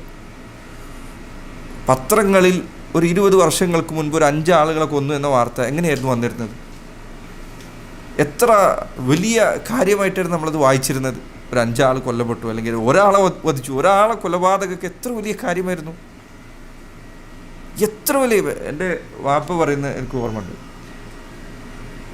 ഒരു ചെറിയ പ്രായത്തിലായിരിക്കുന്ന സമയത്ത് കിലോമീറ്ററുകൾക്ക് അപ്പുറത്തൊരു കാർ ആക്സിഡൻറ്റ് ഉണ്ടായിട്ട് അത് കാണാൻ വേണ്ടി ആൾക്കാർ അന്ന് തടിച്ചു കൂടിയിരുന്നതാണ്. ദൂരപ്രദേശങ്ങളിലൊക്കെ വന്നിട്ട് ആൾക്കാർ വന്നെത്തിയിരുന്നു എന്നാണ്. അങ്ങനെ ഒരു കാലഘട്ടം വളരെ കുറഞ്ഞ കാലങ്ങൾക്ക് മുൻപുണ്ടായിട്ടുണ്ട്. പക്ഷേ ഈ നബി സല്ലല്ലാഹു അലൈഹി വസല്ലം ഇത് പറഞ്ഞത് മുതൽ ഇന്നിപ്പോൾ എത്ര കാലഘട്ടമായി. ഇന്ന് നിങ്ങൾക്ക് ഈ പറഞ്ഞ സംഭവം എത്രയോ സ്ഥലത്ത് കാണാം, എത്രയോ സ്ഥലങ്ങളിൽ ഈ വാർത്ത നിങ്ങൾക്ക് കാണാം. കൊന്നവനെ പിടിച്ചു കൊണ്ടുപോയി കഴിഞ്ഞാൽ ചോദ്യം ചെയ്താൽ അവൻ പറയണേ തോക്കൊക്കെ എടുത്തിട്ട് സ്കൂളിൽ പോയിട്ട് ചെറിയ കുട്ടികളെ കൊല്ലുക. അവന് ഇതുവരെ കണ്ടിട്ട് പോലും ഇല്ലാത്ത കുട്ടികളെ, പാശ്ചാത്യ നാടുകളിൽ കുട്ടികളെ, ചെറിയ മക്കളെ സ്കൂളിൽ പോയിട്ട് വധിച്ചു കളയാം. എന്നിട്ട് അവനെ പിടിച്ചിട്ട് എന്തിനാ കൊന്നെന്ന് വെച്ചാൽ എന്നറിയില്ല. ആ കുട്ടികളെങ്ങാനും ജീവനോട് കിട്ടിയാൽ അവരോട് നിങ്ങളെന്തിനാ കൊന്നതെന്ന് വെച്ചാൽ അവർക്കും അറിയില്ല. നബി സല്ലല്ലാഹു അലൈഹി വസല്ലം ഇങ്ങനെ ഭാവിയിൽ സംഭവിക്കുമെന്ന് അറിയിച്ച കാര്യങ്ങൾ സുബ്ഹാനല്ലാഹ്, ജനങ്ങൾ എത്രമാത്രം സത്യത്തിൽ നിന്ന് ഖുർആൻ അല്ലാഹു പറഞ്ഞതുപോലെ വകം മിൻ ആയത്തിൻ ഫിസ് സമാവാതി വൽ അർദി യമുറൂന അലൈഹാ വഹും അൻഹാ മുഅ്റിദൂൻ. ആകാശത്തും ഭൂമിയിലും എത്ര ദൃഷ്ടാന്തങ്ങളുണ്ട്, ജനങ്ങൾ അതിൻ്റെ അടുത്തുകൂടെ ശ്രദ്ധിക്കുക പോലും ചെയ്യാതെ തിരിഞ്ഞു കളയുന്ന എത്ര ദൃഷ്ടാന്തങ്ങളുണ്ട്. സുബ്ഹാനല്ലാഹ്, ആളുകൾ, നിങ്ങൾ ഓരോ വർഷം കഴിയുമ്പോഴും 2023 ആകാൻ പോകുന്നു, 25 ആകാൻ പോകുന്നു. നോംസ്ട്രഡാമസ് അവർ പ്രവചിച്ച പ്രവചനങ്ങളിതാ, ഈ വർഷത്തിൽ സംഭവിക്കാനിരിക്കുന്ന വിചിത്രമായ കാര്യങ്ങളിതാ. എന്നിട്ട് അടുത്ത വർഷം എടുത്ത് വായിച്ചു നോക്കിയാൽ അത് പലതും സംഭവിച്ചിട്ട് കൊള്ളല്ല, അത് കാര്യം ഉണ്ടായിട്ടുണ്ടാവും. അതാകട്ടെ ഈ പറയുന്ന പ്രവചനങ്ങളാകട്ടെ എങ്ങനെയും വ്യാഖ്യാനിക്കാൻ സാധിക്കുന്നതാണ്. അങ്ങനെയാണെങ്കിൽ അങ്ങനെയും പറയും, ഇങ്ങനെയാണെങ്കിൽ ഇങ്ങനെ പറയും, ഇങ്ങനെ ഒരു അർത്ഥവുമില്ലാത്ത പ്രവചനങ്ങൾ. അത് എല്ലാ വർഷവും പരാജയപ്പെട്ടാലും അടുത്ത വർഷം പിന്നെ ആൾക്കാർ അതേറ്റ് തന്നെ വരും. അതേപോലെ കണ്ണ് കാണാത്ത ഏതോ സ്ത്രീയുടെ പ്രവചനങ്ങൾ, ഇങ്ങനെ ഓരോന്ന് കാണാം. പക്ഷെ അല്ലാഹുവിൻ്റെ റസൂൽ സല്ലല്ലാഹു അലൈഹി വസല്ലമയുടെ പ്രവചനങ്ങൾ ഇത്ര വ്യക്തമായ ഹദീസുകളുണ്ട്.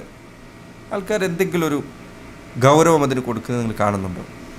എങ്ങനെയാണ് ജനങ്ങൾ സത്യത്തിൽ നിന്ന് അകറ്റപ്പെടുന്നത് നിങ്ങൾ ചിന്തിച്ചു നോക്കും. അല്ലാഹു കാത്ത് രക്ഷിക്കുമാറാകട്ടെ.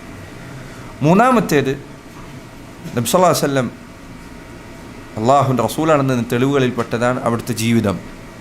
ചിലർ പറഞ്ഞു ദലീലുൽ അഹ്വാൽ, അവിടുന്ന് എങ്ങനെ ജീവിച്ചു എന്നത്,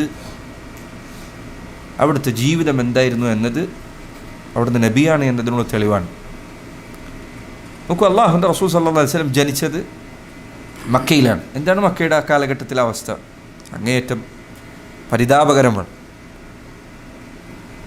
യുദ്ധങ്ങൾ, വൃത്തികേടുകൾ, മദ്യം, ഇതെല്ലാമുണ്ട്. നബി സല്ലല്ലാഹു അലൈഹി വസല്ലം ഇതിനിടയിൽ ജനിച്ചു വീഴുന്നതാകട്ടെ എങ്ങനെയാണ്? യതീമായിക്കൊണ്ടാണ്.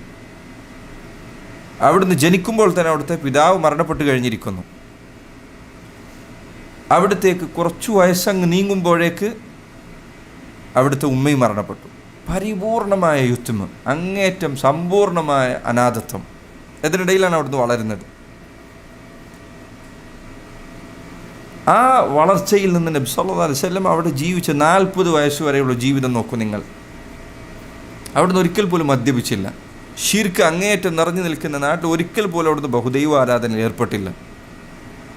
കളവ് പറഞ്ഞില്ല. അവർക്കിടയിൽ അൽ അമീൻ എന്നാണ് അവിടുന്ന് വിളിക്കപ്പെട്ടത്. സത്യത്തിനു വേണ്ടി നിലകൊണ്ടു, നീതിക്ക് വേണ്ടി നിലകൊണ്ടു. 40 വയസ്സ് വരെ പരിശുദ്ധമായ ജീവിതം നയിച്ചു. 40 വയസ്സിന് ശേഷം അവിടുന്ന് നബിയായി, അവിടുന്ന് റസൂലായി. 40 വയസ്സ് വരെയുള്ള ജീവിതം തന്നെ അത്ഭുതകരമാണ്. അവിടുന്ന് സത്യസന്ധനായിരുന്നു. അതുകൊണ്ടാണ് അബൂബക്കറിനെ സിദ്ദീഖ് റളിയല്ലാഹു അൻഹു അവിടുന്ന് നബിയാണെന്ന് പറഞ്ഞപ്പോൾ ഉടനടി വിശ്വസിച്ചു. കാരണം നബി സല്ലല്ലാഹു അലൈഹി വസല്ലം കളവ് പറയില്ല എന്ന് അബൂബക്കറിന് ബോധ്യമുണ്ട്. ഉലമാക്കൾ ചിലർ പറഞ്ഞതായി കാണാം, അന്നുബുവ്വതു ലാ യദ്ദഈഹാ ഇല്ലാ അക്ദബുൻ നാസ് ഔ അസ്ദഖുൻ നാസ്. ഞാൻ അള്ളാഹുവിൻ്റെ അടുക്കൽ നിന്നുള്ള ദൂതനാണ്, ഒരു പ്രവാചകനാണ് എന്ന കാര്യം ജനങ്ങളിലെ ഏറ്റവും വലിയ കള്ളനോ ജനങ്ങളിൽ ഏറ്റവും വലിയ സത്യസന്ധനോ അല്ലാതെ പറയില്ല. ഇത് രണ്ടിലിടയിലുള്ള സാധാരണക്കാരിത് പറയില്ല. സാധാരണ ജീവിക്കുന്നൊരു മനുഷ്യൻ, ഒരു സാധാരണ കാര്യങ്ങളേറ്റൊക്കെ പോകുന്ന ഒരാൾ ഒരിക്കലും ഞാൻ ആകാശഭൂമികളുടെ റബ്ബായ അള്ളാഹുവിൻ്റെ ദൂതനാണ്, പ്രവാചകനാണ് എന്ന് അവകാശപ്പെടുന്നുണ്ടെങ്കിൽ ഒന്നല്ലെങ്കിൽ ഒറ്റ വലിയ കള്ളവനായിരിക്കും. നിങ്ങൾ നാട്ടിൽ കാണുന്നത് പോലെ കള്ളപ്രവാചകന്മാർ നോക്കൂ, അവരെ ശ്രദ്ധിച്ചു നോക്കൂ, ഏറ്റവും വലിയ കള്ളന്മാരായിരിക്കും. വൃത്തികേടുകളിലും മോശത്തരങ്ങളിലും. ഈ മിർസ ഗുലാം അഹമ്മദ് ഖാദിയാനി ആകട്ടെ, അതുപോലെ ഇതിനു മുൻപ് വന്ന കള്ളപ്രവാചകന്മാർ എല്ലാവരും എടുത്തു നോക്കൂ, അങ്ങേറ്റവും വൃത്തികെട്ട ജീവിതത്തിലായിരിക്കും ഉണ്ടാവുക. ഇപ്പോൾ നാട്ടിൽ നോക്കൂ നിങ്ങൾ, ഈ ദൈവാവതാരങ്ങളാണ്, പുരോഹിത എന്താ പറയുക, ദൈവത്തിൻ്റെ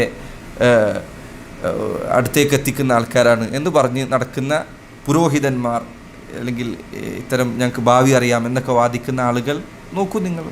ഇത്തരം ആളുകളെ ശ്രദ്ധിച്ചു നോക്കൂ. ഒരു നോക്കാൻ പോലും പറ്റാത്തത്ര അറപ്പുള്ള ജീവിതമായിരിക്കും. വൃത്തികേടുകളിൽ, മോശത്തരങ്ങളിൽ.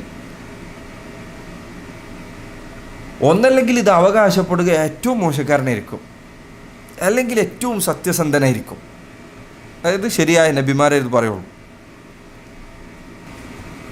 ഏറ്റവും സത്യസന്ധനായ മനുഷ്യനെയും ഏറ്റവും കള്ളനായ മനുഷ്യനെയും വേർതിരിക്കുക എന്നത് ഏറ്റവും വിവരം കുറഞ്ഞ ആൾക്കാർക്ക് വരെ സാധിക്കുന്ന കാര്യമാണ്. ഏറ്റവും വലിയൊരു കള്ളത്തരത്തിൻ്റെ അങ്ങേയറ്റെത്തിയ ഒരാളെയും ഏറ്റവും സത്യസന്ധത പാലിക്കുന്ന ഒരാൾ, ഈ രണ്ടിനിടയിലുള്ള വേർതിരിവ് വളരെ എളുപ്പമാണ്. അത് രണ്ടും മനസ്സിലാക്കുക എന്നുള്ളത്.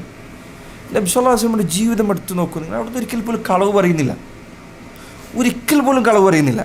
കളവ് പറയുന്നില്ലെന്ന് മാത്രമല്ല, അവിടുന്ന് നബിയായി, റസൂലായി, അവിടുത്തെ പ്രബോധനം കുറച്ചങ്ങ് നീങ്ങിയപ്പോഴത്തേക്ക് മക്കയിലെ മുശ്രിക്കുകൾ അവിടുത്തെ മുൻപിൽ കൊണ്ടുവന്ന് അധികാരം മുന്നിൽ വെച്ചു കൊടുത്തു, സമ്പത്ത് മുന്നിൽ വെച്ചു കൊടുത്തു, സൗകര്യങ്ങൾ മുന്നിൽ വെച്ചു കൊടുത്തു, നേതാവാക്കാമെന്ന് വാഗ്ദാനം നൽകി. അവിടുന്ന് ഒന്നും സ്വീകരിക്കുന്നില്ല.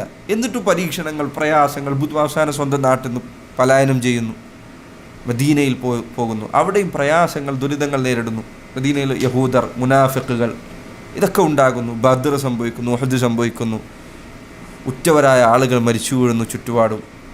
ഹംസയും മുസ്അബ് ഇബ്നു ഉമൈറും ഖദീജയും, എന്തിനാ അവിടുത്തെ സഹായിക്കുമായിരുന്ന അബൂ താലിബ് മരണപ്പെടുന്നു. ഇതൊക്കെ ഉണ്ടാകുന്നുണ്ട്. പക്ഷേ നബി സല്ലല്ലാഹു അലൈഹി വസല്ലം തന്നെ ഉറച്ചു നിൽക്കുന്നു. തൻ്റെ ആദർശത്തിൽ ഒരു ചെറിയ രൂപത്തിലൊരു വിട്ടുവീഴ്ച പോലും ചെയ്യുന്നില്ല. ഒരു ചെറിയ രൂപത്തിൽ.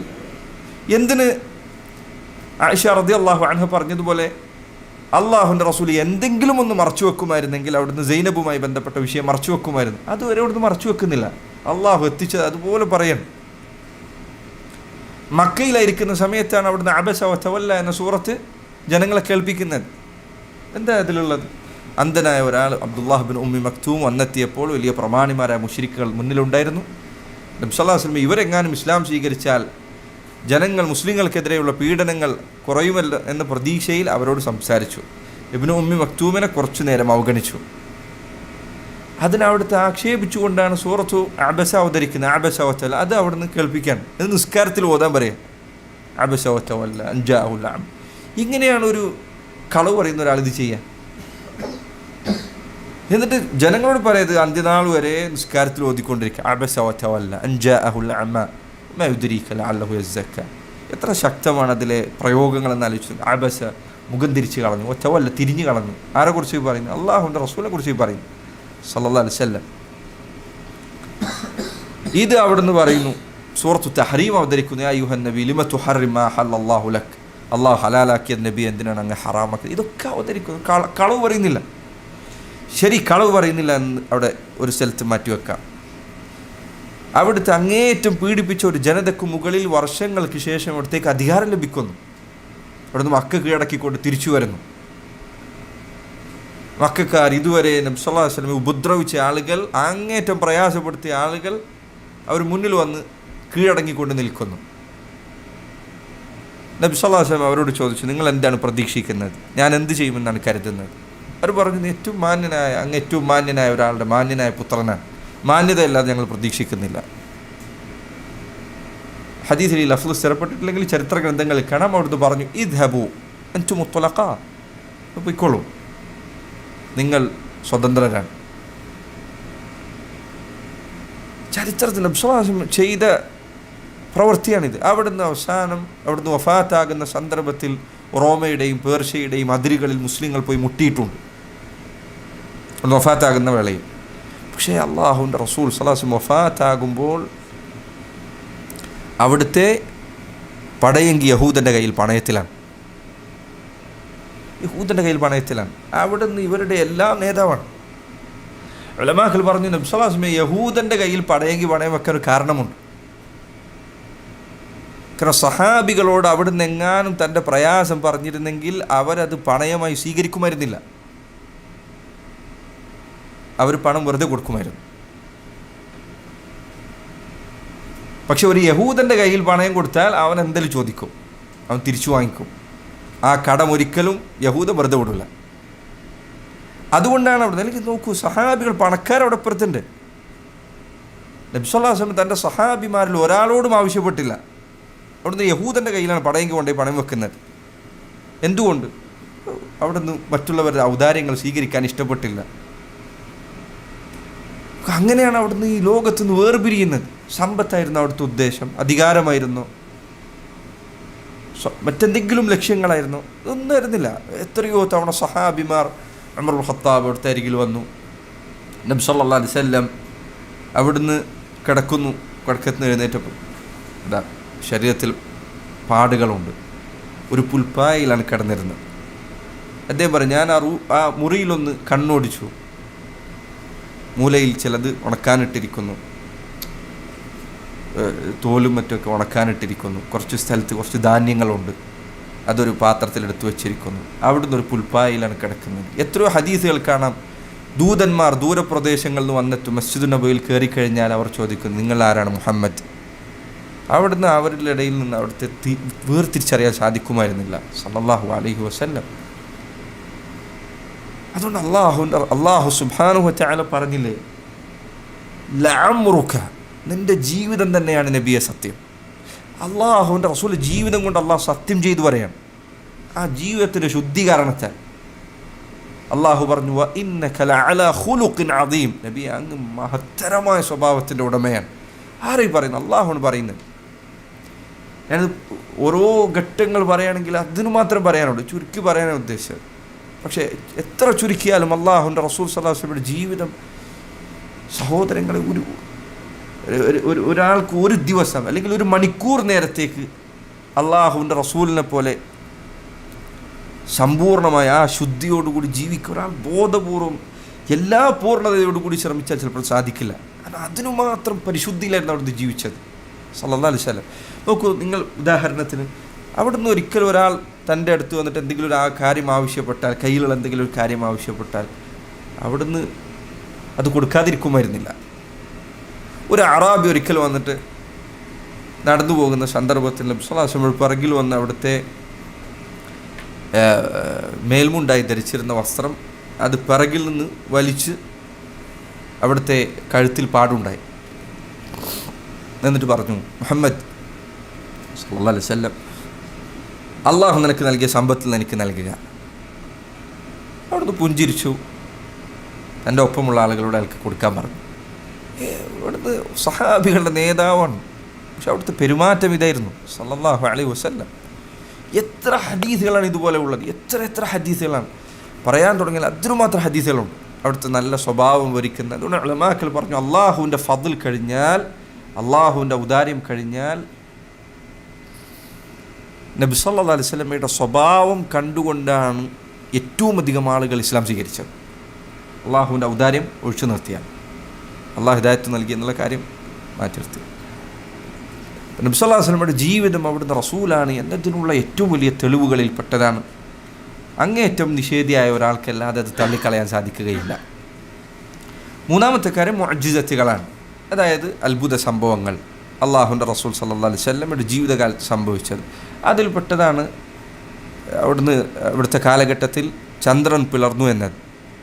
ഖുർആൻ അല്ലാഹു സുബ്ഹാനഹു വ തആല പറഞ്ഞു, ഇഖ്തറബത്തി സ്സാഅതു വൻഷഖൽ ഖമർ, അന്ത്യനാൾ അടുത്തിരിക്കുന്നു, ചന്ദ്രൻ പിളർന്നിരിക്കുന്നു. ഇത് റസൂലുള്ളാഹി സ്വല്ലല്ലാഹു അലൈഹി വസല്ലമയോട് മക്കയിലെ മുശ്രിക്കുകൾ ഒരു ദൃഷ്ടാന്തം കാണിച്ചു നൽകാൻ ആവശ്യപ്പെട്ടപ്പോൾ അവിടുന്ന് അള്ളാഹുവിൻ്റെ അനുമതി പ്രകാരം കാണിച്ചു നൽകിയ കാര്യമാണ്. നമ്മൾ കേരളക്കാരെ സംബന്ധിച്ചിടത്തോളം ഈ ചരിത്രം കേരളത്തിൻ്റെ ചരിത്രത്തിൽ രേഖപ്പെടുത്തപ്പെട്ട കാര്യമാണ്. അറബി ഗ്രന്ഥങ്ങളിലും അത് കാണാം. അതുപോലെ തന്നെ ഇംഗ്ലീഷിലും മറ്റുമൊക്കെ എഴുതപ്പെട്ട പഴയകാല ചരിത്രങ്ങളിലും ഈ പറഞ്ഞ കാര്യമുണ്ട്. നബി സല്ലല്ലാഹു അലൈഹി വസല്ലം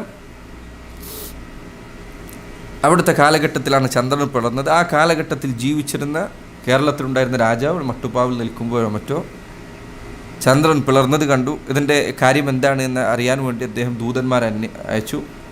അങ്ങനെ അറേബ്യയിൽ ഒരു പ്രവാചകൻ വന്നിട്ടുണ്ട് എന്നറിഞ്ഞു. അദ്ദേഹം അവരെ അന്വേഷിച്ചുകൊണ്ട് പുറപ്പെട്ടു എന്ന് തുടങ്ങുന്ന ചരിത്രം ഇബ്നു കസീർ അദ്ദേഹത്തിൻ്റെ അൽ ബിദായ വൻ നിഹായയിൽ കൊടുത്തതായി കാണാം.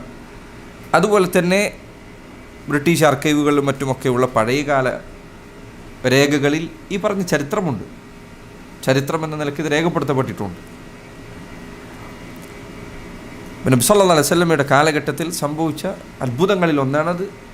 നമ്മുടെ നാട്ടിലും അതിൻ്റെ ചരിത്രം രേഖപ്പെടുത്തപ്പെട്ടിട്ടുണ്ട് എന്ന നിലക്ക്, അതുകൊണ്ടാണ് ഞാനത് ആദ്യം തന്നെ പറഞ്ഞത്. അതല്ലാത്ത ഈ സംഭവങ്ങൾ ധാരാളമുണ്ട്. ഉദാഹരണത്തിന് അവിടുത്തെ വിരലുകൾക്കിടയിലൂടെ വെള്ളം വന്നത് ധാരാളം തവണ സംഭവിച്ചതാണ്. അനേകം ആളുകൾക്കിടയിൽ നിന്ന് സംഭവിച്ചതാണ്. നിങ്ങൾ ചോദിച്ചേക്കാം, എനിക്കിപ്പോൾ ആൾക്കാരുണ്ടാക്കി പറഞ്ഞതായിക്കൂടെ എന്ന് വേണമെങ്കിൽ ആളുകൾക്ക് പറയാമല്ലോ എന്ന് ചിലപ്പോൾ പറഞ്ഞേക്കാം.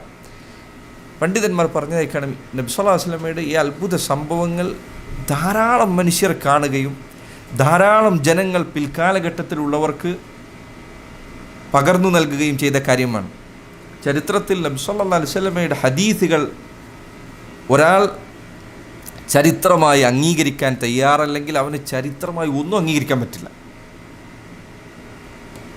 നിങ്ങൾ വിശദീകരിക്കേണ്ട കാര്യമാണ്. ചരിത്രത്തിൻ്റെ നിയമങ്ങളും മറ്റും പരിശോധിച്ച ഒരു കാര്യം ചരിത്രമായി സ്ഥിരപ്പെടണമെങ്കിൽ വളരെ കുറഞ്ഞ തെളിവുകൾ മതി ഇത് ചരിത്രത്തിൽ ഇങ്ങനെ സംഭവിച്ചിട്ടുണ്ടെന്ന് പറയാൻ.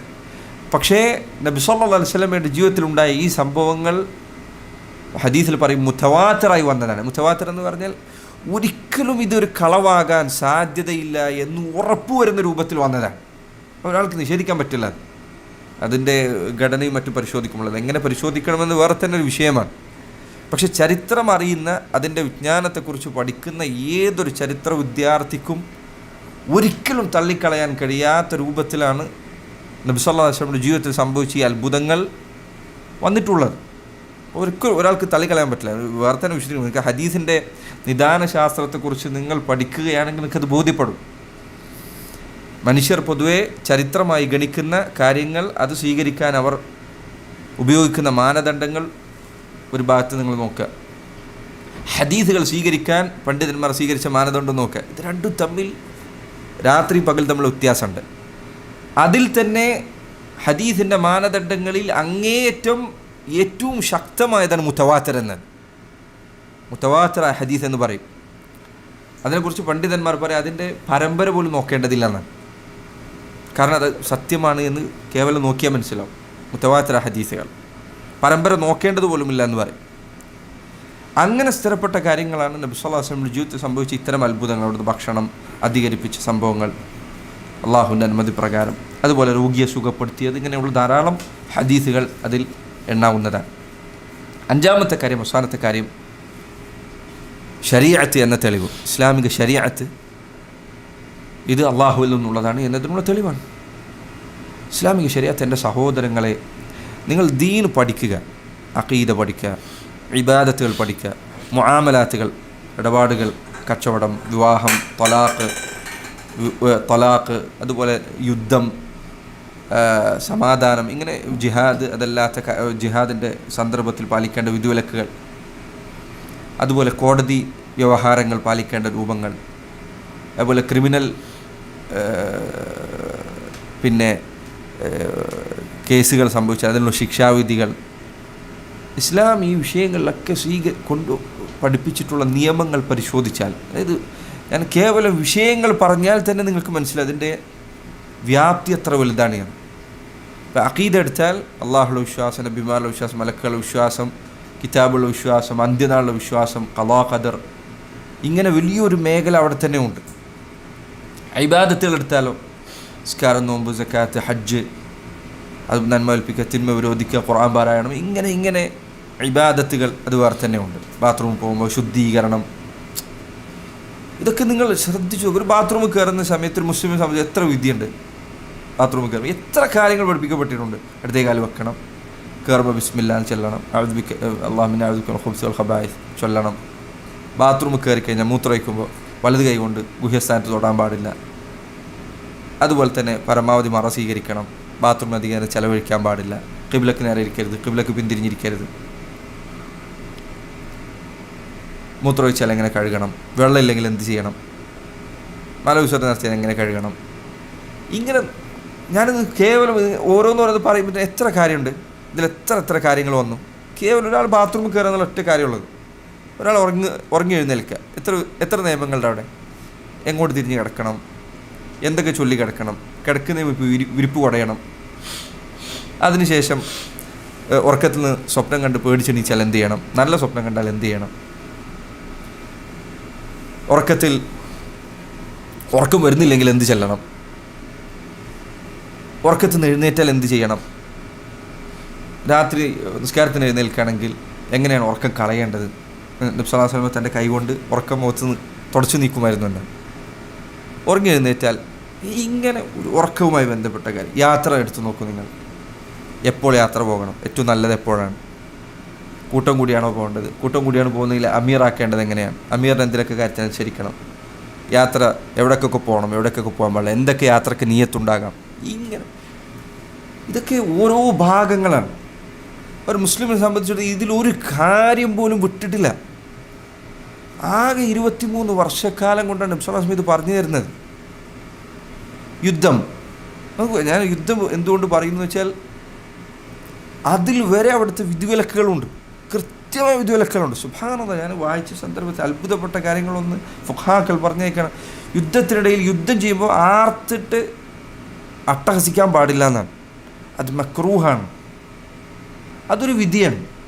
കാരണം എന്താ, ഇത് ഇബാദത്താണ്, ഇബാദത്തിൽ മര്യാദകൾ പാലിക്കണം. അപ്പോൾ എന്ത് ചെയ്യാൻ പാടില്ല, ഒരു യുദ്ധം എങ്ങനെ ചെയ്യണം, മരം വെട്ടാൻ പാടില്ല, കുട്ടികളെ കൊല്ലാൻ പാടില്ല, പിന്തിരിഞ്ഞോടുന്നവനെ വധിക്കാൻ പാടില്ല, സ്ത്രീകളെ കൊല്ലാൻ പാടില്ല, മഠങ്ങളിലിരിക്കുന്ന പുരോഹിതന്മാരെ വധിക്കാൻ പാടില്ല, എങ്ങനെ യുദ്ധം ചെയ്യണം, എങ്ങനെ യുദ്ധം ചെയ്യാൻ പാടില്ല, യുദ്ധത്തിൽ ഏറ്റവും നല്ല സമാധാനമുണ്ടായാൽ എങ്ങനെ സമാധാനം സ്വീകരിക്കണം, എങ്ങനെ കരാറിൽ ഏർപ്പെടണം, എത്ര വർഷം ചെയ്യാൻ പറ്റും, കരാറിൻ്റെ കാലാവധി കഴിഞ്ഞാൽ എന്ത് ചെയ്യണം, വഞ്ചന സംഭവിച്ചാൽ എന്ത് ചെയ്യണം, വഞ്ചന പേടിച്ചാൽ എന്ത് ചെയ്യണം, ഭരണാധികാരി തടവുകാരെ പിടിച്ചാൽ എന്ത്, ഇങ്ങനെ വിധിവിലക്കുകളുടെ അത്ര വിശദമായ വിവരണങ്ങളുണ്ട്. ഭരണാധികാരി എങ്ങനെ തിരഞ്ഞെടുക്കണം, ഇതൊക്കെ ആരാണ് ഈ പറയുന്നത്? ഒരു ഗ്രന്ഥം പോലും, ഒരു വരി പോലും വായിക്കാൻ കഴിയാത്ത. ഹുദൈബിയ സന്ധിയിൽ കാണാൻ നബി സല്ലല്ലാഹു അലൈഹി വസല്ലം അലി ഇബ്നു അബി താലിബിനോട് പറഞ്ഞത് ബിസ്മില്ലാഹിർ റഹ്മാനിർ റഹീം എന്നെഴുതിയപ്പോൾ സുഹൈൽ പറഞ്ഞു ബിസ്മിക അല്ലാഹുമ്മ എന്നെഴുതിയാൽ മതി. ബിസ്മില്ലാഹിർ റഹ്മാനിർ റഹീം ഞങ്ങൾക്കറിയില്ല, നീ കൊണ്ടുവന്ന. അപ്പോൾ അലി ഇബ്നു അബി താലിബ് വെട്ടാൻ പറഞ്ഞു, അദ്ദേഹം അത് വെട്ടി. എന്നിട്ട് കരാർ എഴുതുമ്പോൾ നബി സല്ലല്ലാഹു അലൈഹി വസല്ലമയുടെ പേര് എഴുതിയപ്പോൾ അവരെഴുതി, അവിടുന്ന് പറഞ്ഞു കൊടുത്തു മുഹമ്മദ് ബിനു, ഈ കരാറ് ബൈന റസൂലില്ല മുഹമ്മദിൻ റസൂലില്ല, അള്ളാഹുവിൻ്റെ റസൂലായ മുഹമ്മദും സുഹൈലും തമ്മിലുള്ള കരാറാണ്. അപ്പോൾ സുഹൈൽ ഇത് വായിച്ച് കേട്ടപ്പോൾ പറഞ്ഞു, അള്ളാഹുവിൻ്റെ റസൂലാണ് നീ എന്ന് ഞങ്ങൾ അംഗീകരിച്ചു കഴിഞ്ഞാൽ ഖലാസ്, പിന്നെ നമ്മൾ തമ്മിലുള്ള പ്രശ്നം കഴിഞ്ഞില്ലേ, അപ്പോൾ അത് പറ്റില്ല, വെട്ടണം നേരം. നബി സല്ലല്ലാഹു അലൈഹി വസല്ലം അലിയോട് വെട്ടാൻ പറഞ്ഞപ്പോൾ അദ്ദേഹം പറഞ്ഞു, അള്ളാഹുവിൻ്റെ റസൂൽ അങ്ങയുടെ പേര് ഞാൻ വെട്ടുകയില്ല. ഹദീസിൽ കാണാം നബി സല്ലല്ലാഹു അലൈഹി വസല്ലം പറയുന്നത് അലിയോട്, നീ എനിക്ക് ആ സ്ഥലം കാണിച്ചാൽ ഞാൻ വെട്ടിക്കോളാം. അതുവരെ അവിടത്തേക്ക് വായിക്കാൻ പറ്റുമായിരുന്നില്ല എന്നാണ്. അതുവരെ അവിടത്തേക്ക് വായിക്കാൻ പറ്റുമായിരുന്നില്ല. ഒരു 2 വരി പോലും വായിക്കാൻ അവിടത്തേക്ക് സാധിക്കുമായിരുന്നില്ല. അവിടെ അത്രയും. അതുകൊണ്ടാണ് നബി സല്ലല്ലാഹു അലൈഹി വസല്ലമയുടെ ഉമ്മിയത്ത്, അവിടുത്തെ നിരക്ഷരത, അള്ളാഹുവിൻ്റെ റസൂലിൻ്റെ കാര്യത്തിൽ അത് ശ്രദ്ധയാണ്. മറ്റുള്ള ആളുകൾ പഠിക്കണം, വായിക്കാൻ പഠിക്കണം. നബി സല്ലല്ലാഹു അലൈഹി വസല്ലം മറ്റുള്ളവരോടൊക്കെ പഠിക്കാൻ പറഞ്ഞിട്ടുണ്ട്, എഴുത്തും വായനയും പഠിക്കാൻ. പക്ഷെ അവിടുത്തെ കാര്യം, അള്ളാഹുവിൻ്റെ റസൂലിൻ്റെ കാര്യത്തിൽ അത് ശ്രദ്ധയാണ്. കാരണം അവിടുത്തെ നബിയാണ് എന്നതിനുള്ള തെളിവാണത്. അവിടുത്തെ ഉമ്മിയത്ത്, അവിടുത്തെ നിരക്ഷരത. ഈ റസൂലാണ് ഈ പറഞ്ഞ വിധികളൊക്കെ പറയുന്നത്. നിങ്ങൾ നോക്കൂ, ഒരു കോളേജ് കൊണ്ടു നടക്കുന്ന മാനേജ്മെൻറ്റ് കോളേജിലെ കുട്ടികൾക്ക് വേണ്ടി ഉണ്ടാക്കുന്ന എങ്ങനെയൊക്കെ കാര്യങ്ങൾ മുന്നോട്ട് കൊണ്ടുപോകണം എന്ന കാര്യങ്ങൾ വിവരിക്കുന്ന കാര്യങ്ങൾ അല്ലേ, അധ്യാപകരൊക്കെ കൂടിയിരുന്ന് ആലോചിച്ച് തീരുമാനമാക്കി എഴുതി എത്ര കാലം അത് മുന്നോട്ട് പോകും? കുറച്ച് കാലം കഴിഞ്ഞാൽ അവർക്ക് തന്നെ മനസ്സിലായതിൽ ചിലപ്പോൾ നിയമങ്ങളൊന്നും നടക്കില്ല, ഇവിടെ ഇത് പ്രാക്ടിക്കലല്ല, അത് പറ്റില്ല, ഇത് ശരിയാക്കണം, ഇത് ഇവിടെ മാറ്റണം. ഒരു ചെറിയൊരു കോളേജിൻ്റെ കാര്യത്തെ ബാധിക്കുന്ന കാര്യങ്ങൾ എഴുതി ഉണ്ടാക്കിയാൽ, മനുഷ്യന്മാർ കൂടിയാലോചിച്ച് എഴുതി ഉണ്ടാക്കിയാൽ അതിൽ പിന്നീട് മാറ്റത്തിരുത്തലുകൾ വരും. അള്ളാഹുവിൻ്റെ റസൂൽ സല്ലല്ലാഹു അലൈഹി വസല്ലം അവിടുന്ന് വർഷങ്ങൾക്ക് മുൻപ് പഠിപ്പിച്ച്, ഞാൻ അധിക വിധിവിലക്കുകളെ കുറിച്ച് ഒന്നും പറയുന്നില്ല. സക്കാത്ത് നിങ്ങൾ ആലോചിച്ച് നോക്കൂ. വലിയ സാമ്പത്തിക മേഖലയിൽ വലിയ പ്രാവീണ്യമുണ്ട് എന്ന് അവകാശപ്പെടുന്ന ആൾക്കാരാണ് കമ്മ്യൂണിസ്റ്റുകാർ. അവർ വരെ സക്കാത്തിൻ്റെ കാര്യം പ്രശംസിച്ചതായി കാണാം കമ്മ്യൂണിസ്റ്റുകാർ. കാരണം അത്ര കൃത്യമായാണ് നബി സല്ലല്ലാഹു അലൈഹി വസല്ലം സക്കാത്ത് നിശ്ചയിച്ചിട്ടുള്ളത്. അതിൻ്റെ സക്കാത്തിൻ്റെ അളവ് നിശ്ചയിക്കുന്നതിൽ വരെ കൃത്യതയുണ്ട്. ഒരു കൃഷിയിടം അത് മഴ കൊണ്ട് നനഞ്ഞതാണെങ്കിൽ അതിന് കൊടുക്കേണ്ടതിൻ്റെ പകുതിയാണ് ഒരാൾ സ്വയം നനച്ചാൽ കൊടുക്കേണ്ടത്. ഞാൻ മോട്ടറൊക്കെ എടുത്ത് അടിച്ച് നനച്ചു കഴിഞ്ഞാൽ കൊടുക്കേണ്ടത് പകുതിയാണ്. എന്നാൽ മഴ കൊണ്ട് നനഞ്ഞതാണെങ്കിലോ അതിന് കൊടുക്കേണ്ടത് അതിൻ്റെ നേരെ ഇരട്ടിയാണ്. കാരണം ഒന്നിൽ എൻ്റെ പ്രവർത്തനമുണ്ട്, എൻ്റെ പണിയുണ്ട്, എൻ്റെ ഭാഗത്ത് ചിലവുകളുണ്ട്. സക്കാത്തിൻ്റെ കാര്യത്തിൽ ഇങ്ങനെ വിധിവിലക്കുകളുടെ കാര്യത്തിൽ ഇസ്ലാം സ്വീകരിച്ച സമീപനം, സലാം പറയൽ. ഒരാൾ തുമ്മിയാൽ ആലോചിച്ച് നോക്കൂ, ഒരാൾ മനുഷ്യൻ തുമ്മിയാൽ അൽഹംദുലില്ലാ റഹമുക്കല്ലാഹ് യഹ്ദികുമുല്ലാഹ് അസ്ലി ബാലക്കും.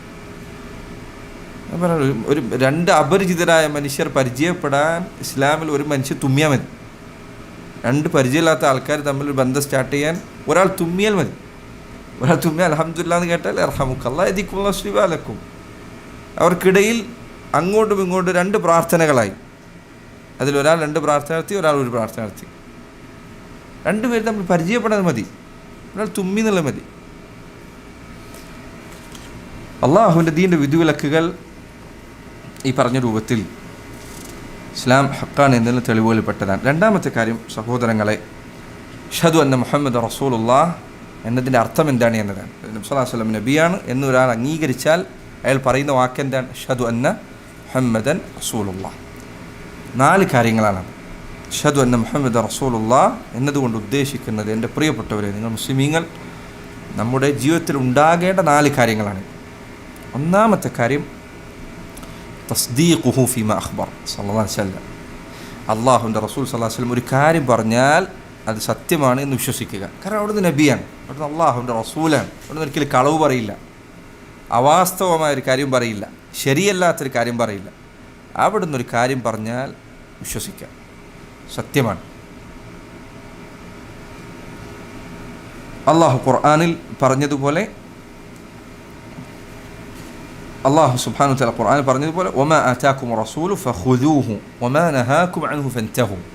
നിങ്ങൾക്ക് അള്ളാഹുവിൻ്റെ റസൂൽ എന്തൊരു കാര്യം കൊണ്ടു തന്നുവോ ഫഖുദൂ, നിങ്ങൾ സ്വീകരിക്കണം. എന്തു കൊണ്ടുവന്നാലും, അവിടുന്ന് എന്ത് കാര്യം പറഞ്ഞാലും അത് അംഗീകരിക്കണം.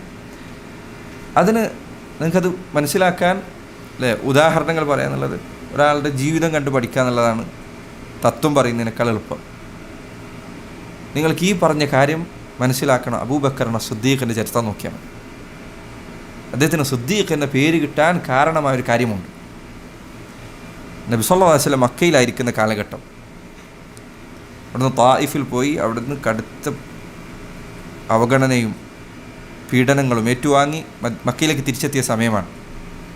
ഹിജ്റക്ക് തൊട്ടു മുൻപ് മക്കയിലെ പീഡനങ്ങൾ അത്ര ശക്തമായ സമയം.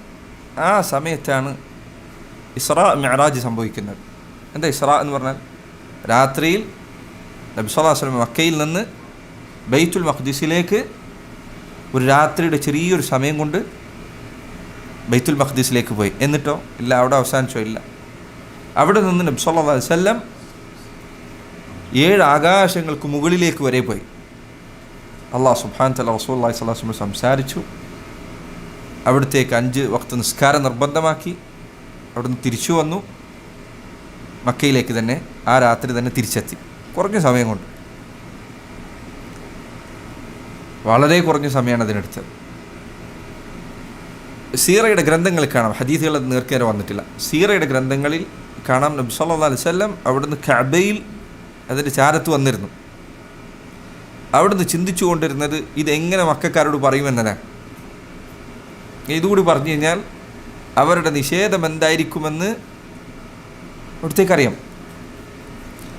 നബി സല്ലല്ലാഹു അലൈഹി വസല്ലം അവിടുന്ന് ഇരിക്കുന്നത് കണ്ടപ്പോൾ അബൂജഹലോ അതല്ലെങ്കിൽ മുശ്രിക്കുകളുടെ കൂട്ടത്തിൽപ്പെട്ട ഒരാൾ വന്നുകൊണ്ട് പറഞ്ഞു, മുഹമ്മദ് എന്തെങ്കിലും പുതിയത് അവതരിച്ചിട്ടുണ്ടോ?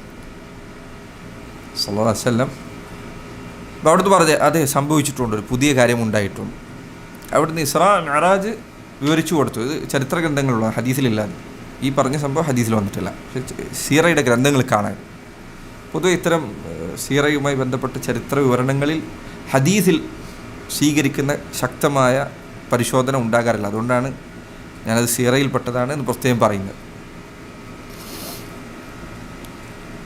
നബി സല്ലല്ലാഹു അലൈഹി വസല്ലം ഇയാൾക്ക് ഇതൊക്കെ വിവരിച്ചു കൊടുത്തു. വേളൊന്നും പറയാതെ മിണ്ടാതിരുന്നു. എന്നിട്ട് പറഞ്ഞു, ഞാൻ മക്കക്കാരെ കൂട്ടി വന്നു കഴിഞ്ഞാൽ അവരോടൊക്കെ ഇത് പറയുമോ? പറയാം. മക്കക്കാരെ കൂട്ടി വന്നു. അവിടുന്ന് ഇത് പറഞ്ഞു തീരുന്നത് വരെ അവർ നിശബ്ദരായിരുന്നു. അവിടുന്ന് പറഞ്ഞു കഴിഞ്ഞപ്പോൾ അവർ പരിഹസിച്ച് ചിരിക്കാൻ തുടങ്ങി. ശേഷം വന്ന സംഭവങ്ങൾ ഹദീസിൽ വന്നിട്ടുണ്ട്. നബി സല്ലല്ലാഹു അലൈഹി വസല്ലമയോട് അവർ ബൈത്തുൽ മഖ്ദിസിനെ കുറിച്ച് ചോദിച്ചറിഞ്ഞു. അവിടുന്ന് ബൈത്തുൽ മഖ്ദിസ് കൃത്യമായി അവർക്ക് വിവരിച്ചു കൊടുത്തു. അവിടുന്ന് ഒരിക്കലും ബൈത്തുൽ മഖ്ദിസിലേക്ക് പോയിട്ടില്ല, പക്ഷെ അവിടുന്ന് കൃത്യമായി വിവരിച്ചു കൊടുത്തു. എന്തിന്? അവിടുന്ന് വഴിയിൽ മക്കയിലേക്ക് തിരിച്ചു വന്നുകൊണ്ടിരിക്കുന്ന യാത്രക്കാരുടെ വിവരണങ്ങൾ വരെ കൃത്യമായി പറഞ്ഞു കൊടുത്തു. അങ്ങനെ ഈ ആളുകൾ അള്ളാഹുവിൻ്റെ റസൂൽ സല്ലല്ലാഹു അലൈഹി വസല്ലമയെ പരിഹസിച്ചുകൊണ്ട് അബൂബക്കർ സിദ്ദീഖിൻ്റെ അടുത്തേക്ക് ചെന്നു. അബൂബക്കറിനോട് അവർ പറഞ്ഞു, നിൻ്റെ കൂട്ടുകാരൻ പറഞ്ഞ പുതിയ വർത്തമാനം നീ കേട്ടോ? എന്താണത്? അവർ പറഞ്ഞു, മുഹമ്മദ് പറയുന്നത് ഇന്നലെ രാത്രി മക്കയിൽ നിന്ന് ബൈത്തുൽ മഖ്ദിസിലേക്ക് പോയി തിരിച്ചു വന്നു എന്നാണ്. ചില പറഞ്ഞേക്കാണ് നബി സല്ലല്ലാഹു അലൈഹി വസല്ലം ആദ്യം ഇസ്രാ മാത്രമാണ് പറഞ്ഞത്, മിഅ്റാജ് ആദ്യം പറഞ്ഞിട്ടില്ല. അപ്പോൾ അബൂബക്കറിന് സിദ്ദീഖ് റളിയല്ലാഹു അൻഹു അദ്ദേഹം ചോദിച്ചു, അവ ഖാല ദാലിക്, മുഹമ്മദ് നബി സല്ലല്ലാഹു അലൈഹി വസല്ലം അവിടുന്ന് അത് പറഞ്ഞിട്ടുണ്ടോ? അവ ഖാല ദാലിക്. നമുക്ക് ഒരു മുഅ്മിനിൻ്റെ ചോദ്യം ഇതാണ്, ഒരു മുസ്ലിം ഒരാളുടെ ചോദ്യം ഇതിലാണുള്ളത്. അവ ഖാല ദാലിക്, അള്ളാഹുവിൻ്റെ റസൂൽ ഇത് പറഞ്ഞിട്ടുണ്ടോ? അവർ പറഞ്ഞു, അതേ പറഞ്ഞിട്ടുണ്ട്. നോക്കൂ, അദ്ദേഹം നബി സല്ലല്ലാഹു അലൈഹി വസല്ലമയുടെ അടുത്തേക്ക് പോയി ഞാനൊന്ന് ഉറപ്പുവരുത്തട്ടെ എന്നുകൂടി പറയാൻ തുനിഞ്ഞിട്ടില്ല. അവ ഖാല ദാലിക്, അവിടുന്ന് പറഞ്ഞിട്ടുണ്ടോ? പറഞ്ഞിട്ടുണ്ട്. ലഇൻ ഖാല ദാലിക ലഖദ് സദഖ, നബി സല്ലല്ലാഹു അലൈഹി വസല്ലം അത് പറഞ്ഞിട്ടുണ്ടെങ്കിൽ അവിടുന്ന് പറഞ്ഞ സത്യമാണ്. അവരിത് കേട്ടപ്പോൾ അവർ പറഞ്ഞു, ഈ കാര്യത്തിൽ നീ മുഹമ്മദിനെ സത്യപ്പെടുത്തുകയാണോ ഇപ്പറഞ്ഞതിൽ?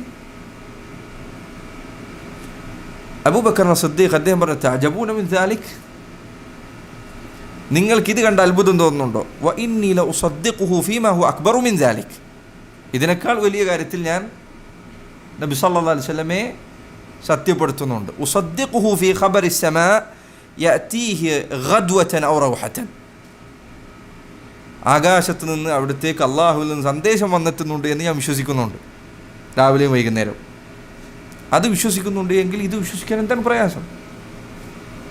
നമുക്ക് അബൂബക്കർ സിദ്ദീഖിൻ്റെ ആ വാക്കിലുണ്ട് ഇന്ന് ഈ കാലഘട്ടത്തിൽ ഹദീസുകളെ നിഷേധിക്കുന്ന പലർക്കുമുള്ള മറുപടി. അള്ളാഹുവിൻ്റെ റസൂൽ സല്ലല്ലാഹു അലൈഹി വസല്ലം ആകാശ ലോകത്ത് നിന്ന് വഹി എത്തുന്നു എന്ന് വിശ്വസിക്കുന്ന ഒരാളെ സംബന്ധിച്ചിടത്തോളം അവിടുന്ന് ഒരു കാര്യം പറഞ്ഞാൽ അത് വിശ്വസിക്കുന്നതിന് എന്താണ് തടസ്സമുള്ളത്? സഹോദരങ്ങളെ, അള്ളാഹുവിൻ്റെ റസൂൽ ഒരു കാര്യം പറഞ്ഞാൽ സല്ലല്ലാഹു അലൈഹി വസല്ലം അതിനെക്കുറിച്ച് നിങ്ങൾക്ക് ഒരു നിലക്കും സംശയമുണ്ടാകരുത്. ഹുദൈബിയ സന്ധി ഉണ്ടായി. ഞാൻ ചരിത്രം വിവരിക്കുന്നില്ല.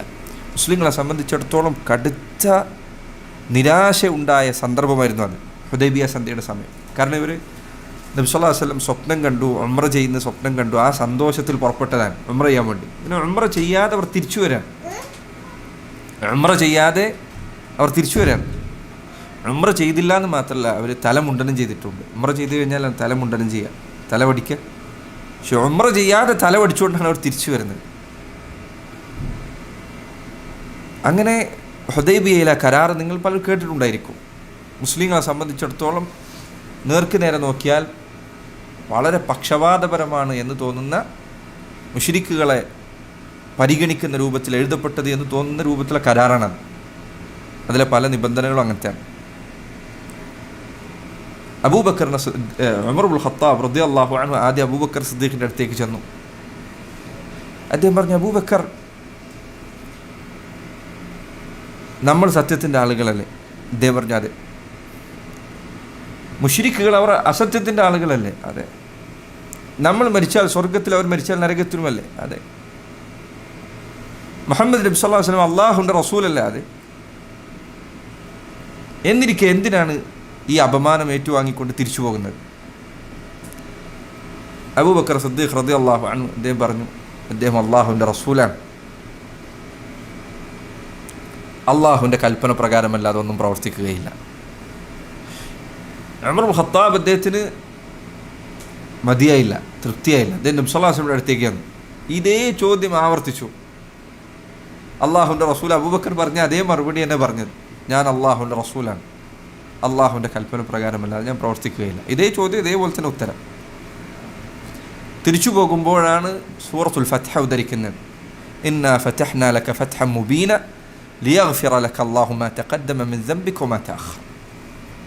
അള്ളാഹുവിൻ്റെ റസൂലെ, അങ്ങേക്ക് നാം ഇതാ വ്യക്തമായ വിജയം തന്നിരിക്കുന്നു. നബി സല്ലല്ലാഹു അലൈഹി വസല്ലം സുബ്ഹിന് ഈ സൂറത്ത് ഓതിനാൻ സഹാബികളെ കേൾപ്പിക്കാൻ വേണ്ടിയിട്ട്. ഇന്നാ ഫതഹ്നാ ലക ഫത്ഹൻ മുബീന, നബി അങ്ങേക്ക് നാം ഇതാ വ്യക്തമായ വിജയം തന്നിരിക്കുന്നു. ഉമർ ഇബ്നുൽ ഖത്താബിനെ നബി സല്ലല്ലാഹു അലൈഹി വസല്ലം വേറെ തന്നെ വിളിച്ചു വരുത്തി. എന്നിട്ട് അദ്ദേഹത്തിന് വീണ്ടും കേൾപ്പിച്ചു കൊടുത്തു ഈ സൂറത്ത്. അദ്ദേഹം ചോദിച്ചു, ഫത്ഹുനുഹു, നബിയെ ഇത് വിജയമാണോ? അവിടുന്ന് പറഞ്ഞു, അതെ, ഇത് വിജയമാണ്. 3 വർഷങ്ങൾക്കപ്പുറമാണ് നബി സല്ലല്ലാഹു അലൈഹി വസല്ലം സഹാബത്ത് മക്ക കീഴടക്കിക്കൊണ്ട് മദീനയിൽ നിന്ന് ഫത്ഹു മക്ക സംഭവിക്കുന്നത്, മക്ക വിജയമുണ്ടാകുന്നത്. ഉമർ ഇബ്നുൽ ഖത്താബ് പിന്നീട് പറയുമായിരുന്നു, ഇത്തഹിമു റഅയക്കും, അള്ളാഹുവിൻ്റെ ദീനിന് വിരുദ്ധമായി നിങ്ങളുടെ ബുദ്ധി നിങ്ങളോട് എന്തെങ്കിലും പറഞ്ഞാൽ നിങ്ങളുടെ ബുദ്ധിയെ സംശയിച്ചു കൊള്ളുക. ഹുദൈബിയയിൽ ഞാൻ അള്ളാഹുവിൻ്റെ റസൂൽ സല്ലല്ലാഹു അലൈഹി വസല്ലമയുടെ തീരുമാനത്തിനെ സംശയിച്ചു പോയിട്ടുണ്ട്. ഞാൻ ഇപ്പോഴും അതിന് ഇസ്തിഗ്ഫാർ തേടിക്കൊണ്ടിരിക്കുകയാണ്. അള്ളാഹുവിൻ്റെ ദീനിൻ്റെ വിധിവിലക്കുകൾ അല്ലെങ്കിൽ ദീനിൽ വിവരിക്കപ്പെട്ട കാര്യങ്ങൾ, അതിൽ ഒരു കണിക പോലും സംശയം ഉണ്ടാകരുത്. സഹോദരങ്ങളെ, നിങ്ങളുടെ പല അമലുകളെക്കാളും മഹത്തരമാണ് നിങ്ങളങ്ങനെ വിശ്വസിക്കുക എന്നുള്ളത്. മനസ്സിലാക്കണം, നിങ്ങളങ്ങനെ വിശ്വസിക്കുന്നു എന്നത് നിങ്ങൾ ചെയ്യുന്ന പല അമലുകളെക്കാൾ മഹത്തരമാണ്. സൂറത്തുൽ ബഖറ നോക്കൂ നിങ്ങൾ. അലിഫ് ലാം മീം ദാലിക്കൽ കിതാബു ലാ റൈബ ഫീഹി ഹുദൽ ലിൽ മുത്തഖീൻ അല്ലദീന യുഅ്മിനൂന ബിൽ ഗൈബ് വയുഖീമൂന അസ്സലാഹ്. നിസ്കരിക്കുന്നു എന്ന് പറഞ്ഞതിനേക്കാൾ മുൻപ് പറഞ്ഞത് അവർ ഗൈബിൽ വിശ്വസിക്കുന്നു എന്നാണ്. എന്താണ് ഗൈബ് എന്ന് പറഞ്ഞാൽ? മനുഷ്യർക്ക് അവരെ ബുദ്ധി കൊണ്ടും ആലോചനകൊണ്ടും കണ്ടെത്താൻ കഴിയാത്ത കാര്യം. എൻ്റെ സഹോദരങ്ങളെ, അള്ളാഹുവിൻ്റെ റസൂൽ സല്ലല്ലാഹു അലൈഹി വസല്ലം ഒരു കാര്യം പറഞ്ഞാൽ റഹ്മക്കല്ലാഹ് അത് വിശ്വസിക്കുക എന്നത് നിർബന്ധമാണ്. അള്ളാഹുവിൻ്റെ കൽപ്പനകൾക്ക് മുൻപിൽ ബുദ്ധിയെ വെക്കുക എന്നത് ഇബ്ലീസ് തുടങ്ങി വെച്ച മാർഗമാണ്. ഇബ്ലീസ് എപ്പോഴാണ് തുടങ്ങി വെച്ചത്? അള്ളാഹു സുബ്ഹാനഹു തആല ആദമിന് സുജൂദ് ചെയ്യാൻ പറഞ്ഞു. അവൻ്റെ ബുദ്ധിയാണ് ഉപയോഗിച്ചത്. അവൻ പറഞ്ഞു, എന്താ പറഞ്ഞു? എന്നെ പഠിച്ചത് തീയിൽ നിന്നാണ്, ആദമിനെ പഠിച്ചത് മണ്ണിൽ നിന്നാണ്. മണ്ണിൽ നിന്ന് പഠിച്ചവന് തീയിൽ നിന്ന് പടക്കപ്പെട്ടവൻ സുജൂദ് ചെയ്യുന്നത് ശരിയാവില്ല. അത് ബുദ്ധിയാണ്, അത് അഖ്ലാണ്. യഥാർത്ഥത്തിൽ ആ ബുദ്ധി ശരിയായ ബുദ്ധിയായിരുന്നില്ല എന്ന് നിങ്ങൾ ശ്രദ്ധിക്കണം. അള്ളാഹുവിൻ്റെ ദീനിന് വിരുദ്ധമായി നിൻ്റെ ബുദ്ധി ഒരു കാര്യം പറയുന്നത് നിൻ്റെ ബുദ്ധിക്കാണ് കുഴപ്പം, ദീനൊരു കുഴപ്പമില്ല. നിൻ്റെ ബുദ്ധിക്കാണ് പ്രശ്നമുള്ളത്. ഒരു കാരണവശാലും ദീനിൽ സ്ഥിരപ്പെട്ട ഒരു കാര്യം ബുദ്ധിക്ക് വിരുദ്ധമാവുകയില്ല. ദീനിൽ സ്ഥിരപ്പെട്ട ഒരു കാര്യം ഒരു കാരണവശാലും ബുദ്ധിക്ക് വിരുദ്ധമാവുകയില്ല. എൻ്റെ ഉലമാക്കൾ പറഞ്ഞു, മണ്ണിൽ നിന്നാണ് എന്തുണ്ടാവുന്നത്? മനുഷ്യന് റിസ്ക് ഉണ്ടാകുന്നത്, ചെടികൾ മുളക്കുന്നത്. തീ എന്താണ് ചെയ്യുന്നത്? തീ കരിച്ചു കളയാണ് ചെയ്യുന്നത്. അവൻ്റെ ബുദ്ധി അവൻ ശരിക്കും ഉപയോഗിച്ചിരുന്നെങ്കിൽ ആ ബുദ്ധി തന്നെ ശരിയല്ല എന്നവന് ബോധ്യപ്പെടുമായിരുന്നു. ഇബ്ലീസാണ് അള്ളാഹുവിൻ്റെ കൽപ്പനകൾക്ക് മുൻപിൽ തൻ്റെ ബുദ്ധി ഉപയോഗിക്കുക, അതുകൊണ്ട് എതിരാവുക എന്ന സ്വഭാവം കാണിച്ച് തന്നത്. അതിൽ നിങ്ങളെത്തരുത്. അള്ളാഹുവിൻ്റെ റസൂലും ഒരു കാര്യം പറഞ്ഞാൽ അവിടെ ബുദ്ധി എതിരായി കൊണ്ടുവരരുത്. നിങ്ങളുടെ ബുദ്ധിക്ക് എന്തെങ്കിലും ബോധ്യപ്പെട്ടില്ലേ എങ്കിൽ പഠിക്കുക, ചിന്തിക്കുക, നന്നായി ആലോചിക്കുക, നിങ്ങൾക്കത് ബോധ്യപ്പെടുന്നു. ഉലമാക്കൾ പറഞ്ഞു, അശ്ശറഉ യഅതി ബിമുഹാറാത്തിൽ ഉഖൂൽ ലാ ബിമുഹാലാത്തിൽ ഉഖൂൽ. അള്ളാഹുവിൻ്റെ ദീനിൽ നിൻ്റെ ബുദ്ധിയെ അത്ഭുതപ്പെടുത്തുന്ന പലതും ഉണ്ടായിരിക്കും. ഉദാഹരണത്തിന് ഇസ്രാ, മിഅ്റാജ്, സിഹ്ർ, കണ്ണേറ്, ഇങ്ങനെ പല കാര്യങ്ങളും നിൻ്റെ ബുദ്ധിക്ക് ചിലപ്പോൾ അത്ഭുതമുണ്ടാക്കുന്നതാണ്. പക്ഷെ അത് ബുദ്ധിക്ക് വിരുദ്ധമാണോ? ബുദ്ധിക്ക് വിചിത്രമായ കാര്യങ്ങൾ ഉണ്ടായിരിക്കും, പക്ഷേ അത് ബുദ്ധിക്ക് വിരുദ്ധമല്ല. ഏതുപോലെ ഉദാഹരണത്തിന് ഒരു 200-400 കൊല്ലം മുൻപ് ഒരു മനുഷ്യൻ പറയാൻ, പിന്നെ 200-400 ഒന്നും വേണ്ട, ഒരു 19 കൊല്ലം മുൻപ് തന്നെ ചിലപ്പോൾ ആളുകൾ പറയണം, ഇതാ മനുഷ്യർക്ക് അമേരിക്കയിലുള്ള ആൾക്ക് സൗദി അറേബ്യയിലുള്ള ആളുമായി തത്സമയം നേരിൽ മുഖാമുഖം കണ്ട് സംസാരിക്കാൻ പറ്റുമെന്ന് ഒരു 19 കൊല്ലം മുൻപ് ആരെങ്കിലും പറഞ്ഞിരുന്നെങ്കിൽ ചിലപ്പോൾ ആളുകൾ അവനെ വല്ല ഭ്രാന്തനായി കണക്കാക്കുമായിരുന്നു. കാരണം അന്നത്തെ കാലഘട്ടത്തിലെ ബുദ്ധിക്ക് അതൊരിക്കലും ഉൾക്കൊള്ളാൻ കഴിയില്ല. അത് ബുദ്ധിയെ അത്ഭുതപ്പെടുത്തുന്ന കാര്യമാണ് ആ കാലഘട്ടത്തിൽ. പക്ഷെ അത് ബുദ്ധിക്ക് വിരുദ്ധമാണോ? ബുദ്ധിക്ക് വിരുദ്ധമല്ല. മനുഷ്യൻ്റെ ബുദ്ധി അന്ന് ആ കാലഘട്ടത്തിൽ അതിനെ ഉൾക്കൊള്ളാനുള്ള വികാസം എത്തിയിട്ടില്ല എന്ന് മാത്രം. ഇതുപോലെ തന്നെ ശരീഅത്തിലുള്ള ഇത് മനുഷ്യൻ്റെ കാര്യമാണ്. അപ്പോൾ അല്ലാഹു സുബ്ഹാനഹു വ തആല ആകാശഭൂമികളെ പടച്ച റബ്ബ് അവൻ്റെ ദീനിൽ മനുഷ്യൻ്റെ ബുദ്ധി അത്ഭുതപ്പെടുത്തുന്ന കാര്യങ്ങളുണ്ടായിരിക്കും. ഒന്നാമത്തെ കാര്യമാണ് തസ്ദീഖുഹു ഫീമ അഖ്ബർ, അള്ളാഹുവിൻ്റെ റസൂൽ അറിയിച്ച കാര്യങ്ങൾ സത്യപ്പെടുത്തുക. 2 ത്വാഅതുഹു ഫീമ അമർ, നബി സല്ലല്ലാഹു അലൈഹി വസല്ലം കൽപ്പിച്ച കാര്യം അനുസരിക്കുക. അള്ളാഹുവിൻ്റെ റസൂൽ കാര്യം കൽപ്പിച്ചാൽ ധിക്കരിക്കരുത്, അനുസരിക്കുക. ഇന്നമാ കാന ഖൗലൽ മുഅ്മിനീന ഇദാ ദുഊ ഇലല്ലാഹി വറസൂലിഹി ലിയഹ്കുമ ബൈനഹും യഖൂലു സമിഅനാ വതഅനാ. മുഅ്മിനീങ്ങൾ അവരുടെ വഴി എന്ന് പറഞ്ഞാൽ അള്ളാഹും റസൂലും ഒരു കാര്യത്തിലേക്ക് ക്ഷണിച്ചാൽ അനുസരിക്കുക എന്നുള്ളതാണ്, ധിക്കാരം പറയരുത്.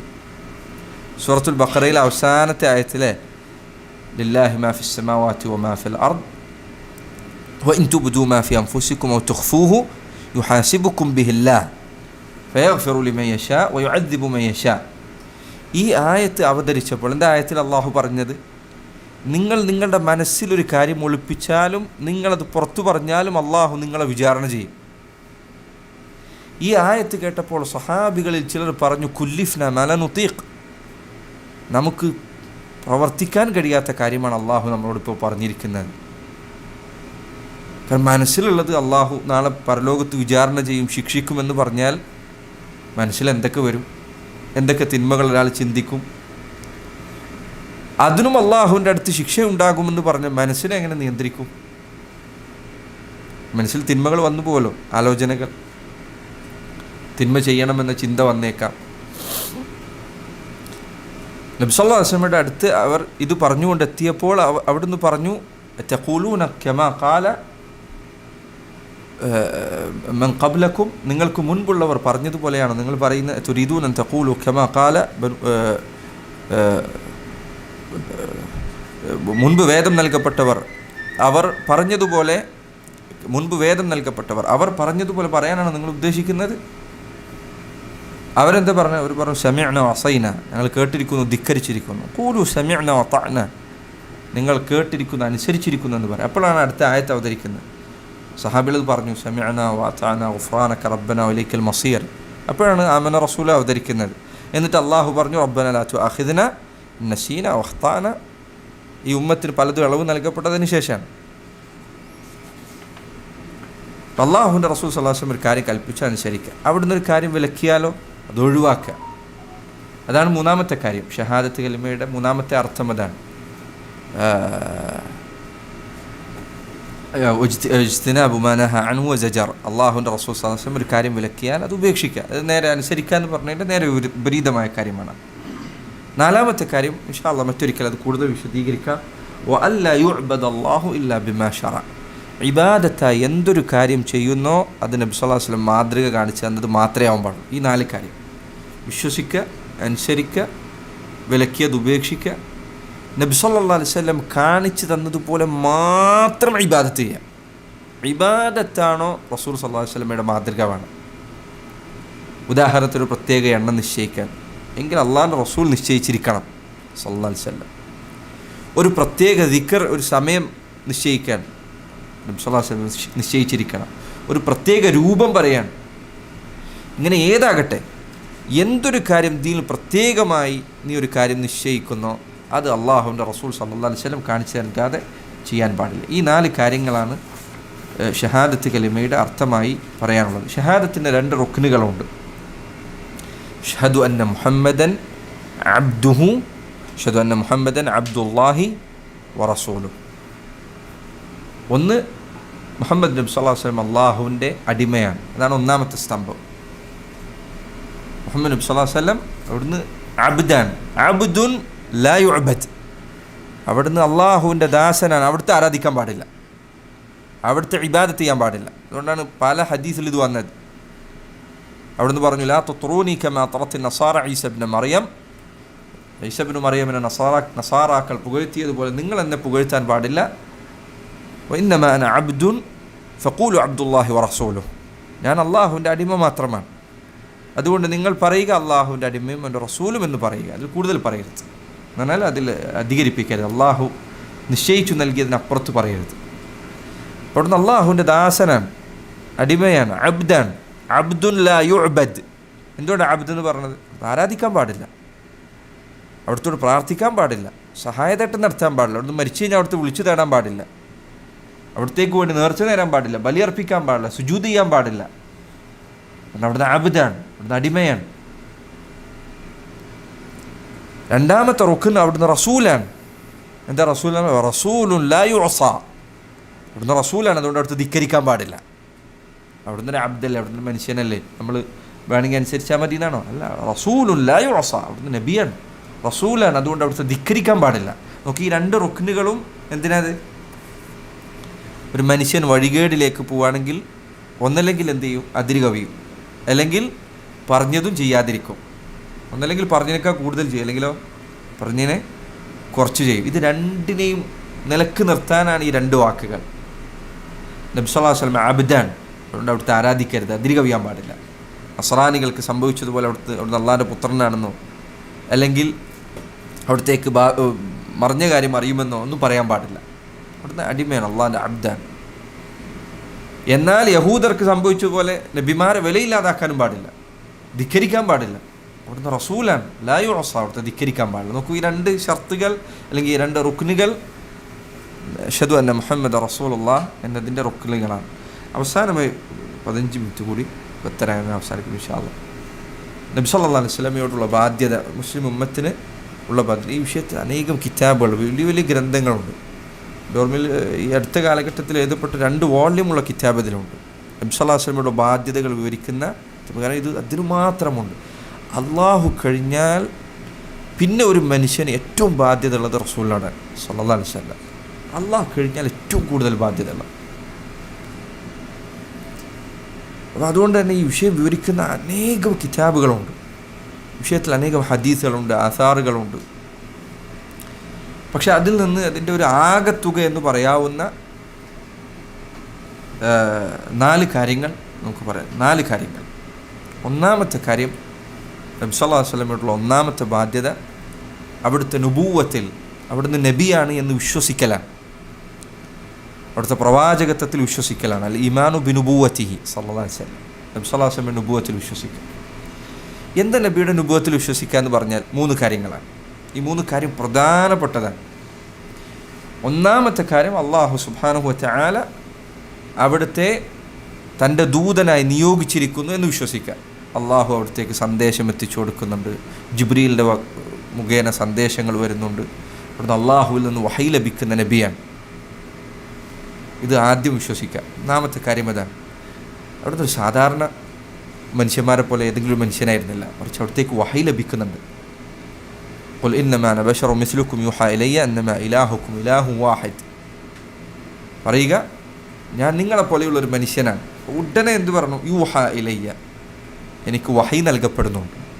അവിടുന്ന് മനുഷ്യനാണ് എന്ന കാര്യത്തിൽ മനുഷ്യനാണ്, അവിടുന്ന് മലക്കല്ല, അല്ലെങ്കിൽ അള്ളാഹുവിൻ്റെ അവതാരമല്ല, ദിവ്യപുരുഷനോ ഒന്നുമല്ല, മനുഷ്യനാണ്. പക്ഷേ യൂഹ ഇലൈഹി, അവിടത്തേക്ക് വഹയുണ്ട്. വമാ യൻതിഖു അനിൽ ഹവാ ഇൻ ഹുവ ഇല്ലാ വഹയുൻ യൂഹ, അവിടുന്ന് ഒരിക്കലും തൻ്റെ തന്നിഷ്ടപ്രകാരം സംസാരിക്കുകയില്ല. ഒന്നാമത്തെ കാര്യം അതാണ്, അവിടുന്ന് നബിയാണ്, അവിടത്തേക്ക് സന്ദേശം ലഭിക്കുന്നുണ്ട്. ഇന്ന് ചില ആൾക്കാർ ഇസ്ലാമിനെ കുറിച്ച് സംസാരിക്കുന്ന ചില ആൾക്കാർ തന്നെ പറയുന്നതാണ്, മുഹമ്മദ് നബി ഒരു നവോത്ഥാന നായകനായിരുന്നു, ഒരു പരിഷ്കർത്താവായിരുന്നു. ചിലപ്പോൾ ആ വാക്കുകൾ വേറെ അർത്ഥത്തിൽ ഉപയോഗിക്കുന്നതായിരിക്കും. പക്ഷെ നബി സല്ലല്ലാഹു അലൈഹി വസല്ലമയെ കുറിച്ച് അങ്ങനെ പറയുമ്പോൾ, ഇപ്പം നേരത്തെ ഞാൻ അവിടുന്ന് പ്രവചിച്ചു എന്ന വാക്ക് ഞാൻ തിരുത്തിയത് അതുകൊണ്ടാണ്. അങ്ങനെ പറയുമ്പോഴുള്ള പ്രശ്നം എന്താ, അത് അവിടുന്ന് സ്വയം ചെയ്തതുപോലെയാണ്. അവിടുത്തെ ഒരു കാര്യവും അവിടുന്ന് സ്വയം ചെയ്തതല്ല, അള്ളാഹുവിൻ്റെ സന്ദേശപ്രകാരം ചെയ്തതാണ്. നബി സല്ലല്ലാഹു അലൈഹി വസല്ലം അവിടുന്ന് അറിയിച്ച കാര്യങ്ങളെല്ലാം അവിടുന്ന് അറിയിച്ച അള്ളാഹ് നൽകിയ സന്ദേശപ്രകാരമാണ്. അവിടുന്ന് സ്വയം അറബികളെ പുനരുദ്ധരിക്കാൻ വന്ന ഒരു നവോത്ഥാന നായകൻ അങ്ങനെയൊന്നും പറയരുത്. അവിടുന്ന് നബിയാണ്. അവിടത്തേക്കുള്ള ഏറ്റവും നല്ല വിശേഷണം അവിടുന്ന് നബിയാണ്, റസൂലാണ്, അള്ളാഹുവിൻ്റെ ദൂതനാണ്. അതാണ് അവിടുത്തെ പ്രത്യേകത.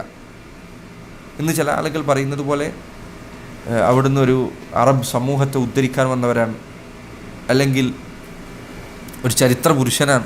അതെ, ഈ പറഞ്ഞ വിശേഷണങ്ങൾ നബി സല്ലല്ലാഹു അലൈഹി വസല്ലം അവിടുന്ന് നടത്തിയ ദൗത്യത്തിൻ്റെ ഭാഗമാണ്. പക്ഷേ അതൊക്കെ എന്താണ്, എന്തിൻ്റെ ഭാഗമാണ്? അവിടുന്ന് നബിയാണ് എന്നതിൻ്റെ ഭാഗമാണ്, അവിടുന്ന് റസൂലാണ് എന്നതിൻ്റെ ഭാഗമാണ്. അതല്ലാതെ അവിടത്തെക്കുറിച്ച് നിങ്ങൾ എന്ത് പറഞ്ഞതുകൊണ്ട് കാര്യമില്ല.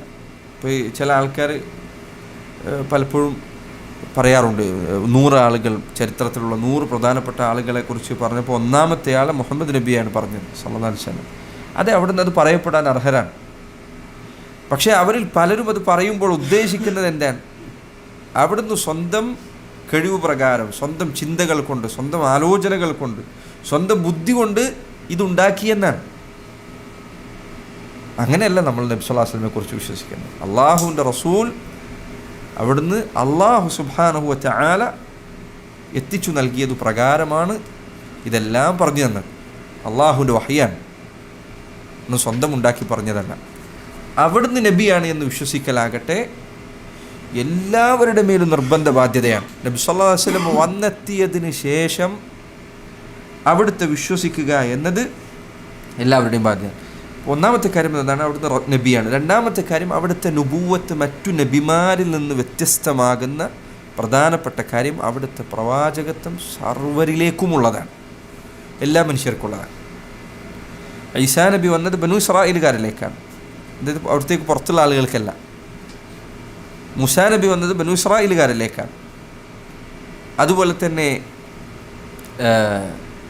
ഹൂദ് നബി വന്നത് ആദ് ഗോത്രത്തിലേക്കാണ്. ഇങ്ങനെ ഓരോ നബിമാരും അവരവരുടെ സമൂഹത്തിലേക്കാണ് വന്നത്.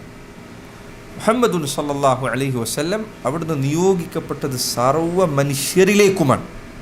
അല്ല, നബി സല്ലല്ലാഹു അലൈഹി വസല്ലമയുടെ റിസാലത്ത് മനുഷ്യർക്കും ജിന്നുകൾക്കും ബാധകമാണ്. അള്ളാഹുവിൻ്റെ റസൂൽ സല്ലല്ലാഹു അലൈഹി വസല്ലം അവിടുത്തെ നിയോഗിച്ചിരിക്കുന്നത് വമാ അർസൽനാക ഇല്ലാ കാഫത്തൻ ലിന്നാസി ബശീറൻ വനദീറ. നബി അങ്ങേ നിയോഗിച്ചിരിക്കുന്നത് സർവ്വ മനുഷ്യർക്കുമാണ്, അറബികൾക്ക് മാത്രമുള്ളതല്ല,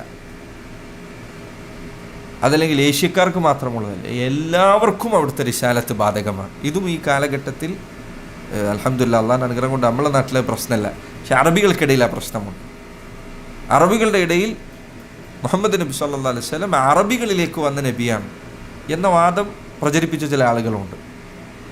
ഇതിന് അറബ് ദേശീയതയുമായി ബന്ധപ്പെട്ട കാര്യമാണ്, ഇത് പുറത്തുള്ള ആൾക്കാർക്ക് ബാധകമല്ല.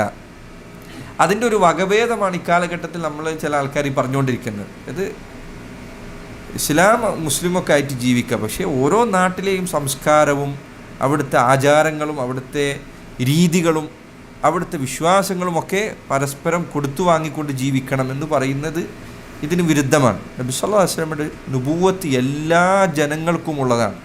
അമേരിക്കക്കാരനും ഇംഗ്ലണ്ടുകാരനും മലയാളിയും തമിഴനും ഹിന്ദി സംസാരിക്കുന്നവനും അറബിയും എല്ലാവരും പാലിക്കേണ്ടത് ഒരേ ദീനാണ്. ആ ദീന് മാറ്റാൻ പറ്റില്ല, ആ ദീന് മാറ്റാൻ പാടില്ല. ഏത് കാര്യങ്ങളിലൊഴികെ ഓരോ നാട്ടിലെയും കാര്യങ്ങൾ പരിഗണിക്കാമെന്ന് ഇസ്ലാം അനുവാദം നൽകിയ വിഷയങ്ങളൊഴികെ. ഉദാഹരണത്തിന് വസ്ത്രധാരണം, ഓരോ നാട്ടുകാർക്കും ഓരോ വസ്ത്രമുണ്ട്. അറബികൾ ധരിക്കുന്ന വസ്ത്രമുണ്ട്, അവിടെ അറബികളെ പോലെ ധരിക്കുക, ആ നാട്ടിലുള്ള ആൾക്കാർ അതുപോലെ ധരിക്കുക. ഇംഗ്ലീഷുകാർ ധരിക്കുന്ന വസ്ത്രം ആ നാട്ടിൽ അവർക്ക് യോജിച്ച ഇസ്ലാമിൻ്റെ നിയമങ്ങൾക്ക് അനുയോജ്യമായ വസ്ത്രം അവിടെയുള്ള ആൾക്കാർക്ക് അത് ധരിച്ചാൽ മതി. അവിടുത്തെ ഭക്ഷണമുണ്ട്. എല്ലാവരും നബി സല്ലല്ലാഹു അലൈഹി വസല്ലം ഈത്തപ്പഴം കഴിച്ചതുകൊണ്ട് ഈത്തപ്പഴം കഴിക്കണമെന്നില്ല നിർബന്ധമായിട്ടും. അവർക്ക് അവരവരുടെ നാട്ടിലെ ഭക്ഷണം കഴിക്കാം. ഇങ്ങനെ അവരവരുടെ നാട്ടിലെ കാര്യങ്ങൾ പരിഗണിക്കാൻ ഇസ്ലാം അനുവാദം നൽകിയ കാര്യങ്ങളുണ്ട്. അതിനാണ് പൊതുവെ ഖുർആനിൽ ഉർഫ് എന്ന് പറഞ്ഞത്. ഇപ്പോൾ ഭാര്യമാരോട് പെരുമാറുമ്പോൾ എന്താ പറഞ്ഞത്? വഅശിറൂഹുന്ന ബിൽ മഅറൂഫ്, നിങ്ങൾ അവരോട് മഅറൂഫിൽ പെരുമാറണമെന്നാണ്. പണ്ഡിതന്മാർ പറഞ്ഞു മഅറൂഫ് എന്ന് പറഞ്ഞാൽ ഓരോ നാട്ടിലും എന്താണോ ഭാര്യയോടുള്ള പെരുമാറ്റത്തിൽ നല്ലതായി ഗണിക്കപ്പെടുന്നത് അങ്ങനെ പെരുമാറണം. ഇപ്പോൾ നമ്മൾ ഇവിടെ ഒരു ഭാര്യയോട് നല്ല പെരുമാറാൻ തന്നെ നല്ല വലിയ വീടുണ്ടാക്കി കൊടുക്കലും കാര്യങ്ങൾ വലിയ സമ്പത്തുള്ള ഒരു നാട്ടിൽ ഭാര്യയ്ക്ക് നൽകേണ്ട പലതും ഉണ്ടായിരിക്കും. അത് ഒരു ദരിദ്രമായ നാട്ടിൽ പോയിട്ട് അവിടെ കൊടുക്കണമെന്ന് പറഞ്ഞാലോ ശരിയാവോ? ഇല്ല. ആ നാട്ടിലുള്ള ആളുകൾ, അതുകൊണ്ടാണ് ഷാഫിഈ കിതാബുകൾ കാണാൻ ചില സ്ഥലത്ത് അവർ പറഞ്ഞു ആഴ്ചയിൽ ഒരു ദിവസം ഇറച്ചി വീട്ടിൽ വാങ്ങിച്ചു കൊടുക്കുക എന്നുള്ളത് ഭാര്യയോടുള്ള ബാധ്യതയായിട്ട് എണ്ണിയിട്ടുണ്ട്. കാരണം എന്താ, ആ നാട്ടിൽ പണ്ട് കാലത്ത് പ്രത്യേകിച്ച് നമ്മളെ നാട്ടിലൊക്കെ ഓർമ്മ ഉണ്ടാവും. ആഴ്ചയിൽ ഒരു ദിവസം ഇറച്ചി വാങ്ങുക എന്നുള്ളത് പലരും വീട്ടിൽ തെറ്റിക്കാത്ത കാര്യമാണ്. എന്തുകൊണ്ട്? ഇതിനൊരു കാരണം ഇതാണ്. എന്നാൽ അത് ചിലർ ബാധ്യത എണ്ണിയിട്ടുണ്ട്. ഭാര്യയോടുള്ള മഅറൂഫിൽ അവരോടുള്ള നന്മയിൽ വർത്തിക്കുക എന്നതിൻ്റെ ഭാഗമായി എണ്ണിയിട്ടുണ്ട്. ഇന്ന് ചിലപ്പോൾ ഇത് മാറിയിട്ടുണ്ടായിരിക്കും. ഇന്ന് ചിലപ്പോൾ കൂടുതൽ ആഴ്ചയിൽ ഒരു ദിവസമായിരിക്കും, ചിലപ്പോൾ കുറച്ചധികം ദിവസമായിരിക്കും. ചിലപ്പോൾ ഈ കാലഘട്ടത്തിലെ മഅറൂഫുകളിൽ പെട്ടതാണ് ഇടയ്ക്ക് അവർക്ക് അടുക്കളപ്പണിയൊന്നും ഒഴിച്ചു കൊടുത്ത് ഭക്ഷണം പുറത്തുനിന്ന് വാങ്ങിച്ചു കൊടുക്കുക എന്നുള്ളത്. അത് ഈ കാലഘട്ടത്തിൽ ചിലപ്പോൾ വന്നെത്തിയ മഅറൂഫായിരിക്കും. അപ്പോൾ ഓരോ നാട്ടിലെ പരിഗണിക്കാവുന്ന കാര്യങ്ങളുണ്ട്. അതിനാണ് ഉർഫ് എന്ന് പറയുന്നത്. അത് പരിഗണിക്കാൻ ഇസ്ലാം അനുവാദം നൽകിയ കാര്യങ്ങൾ അനുവദിക്കാം. പക്ഷെ അതല്ലാത്ത കാര്യങ്ങളിൽ പാടില്ല. ഇന്ന് ചിലർ പറയുന്നത് പോലെ ഖബർ കെട്ടിപ്പൊക്കുന്നതും അവിടെ നിലവിളക്ക് കത്തിച്ച് വെക്കുന്നതും ഇതൊക്കെ ഓരോ നാട്ടിലെയും ആചാരങ്ങൾ കടം കൊണ്ട് ജീവിക്കേണ്ടതാണ് എന്ന് പറയുന്നത് ഇതിന് വിരുദ്ധമാണ്. നബി സല്ലല്ലാഹു അലൈഹി വസല്ലമയുടെ നുബുവത്ത് എല്ലാ ജനങ്ങളെയും ഒരുപോലെ ബാധിക്കുന്നതാണ്. അതാണ് രണ്ടാമത്തെ കാര്യം. മൂന്നാമത്തെ കാര്യം, അവിടുന്ന് ഖാതമുൻ നബിയ്യീനാണ്, അവസാനത്തെ നബിയാണ്. ഇനിയൊരു നബിയില്ല, ഒരു നബി ഇനി വരാനില്ല, നബിയായി ഇനി ഒരാളും വരാനില്ല.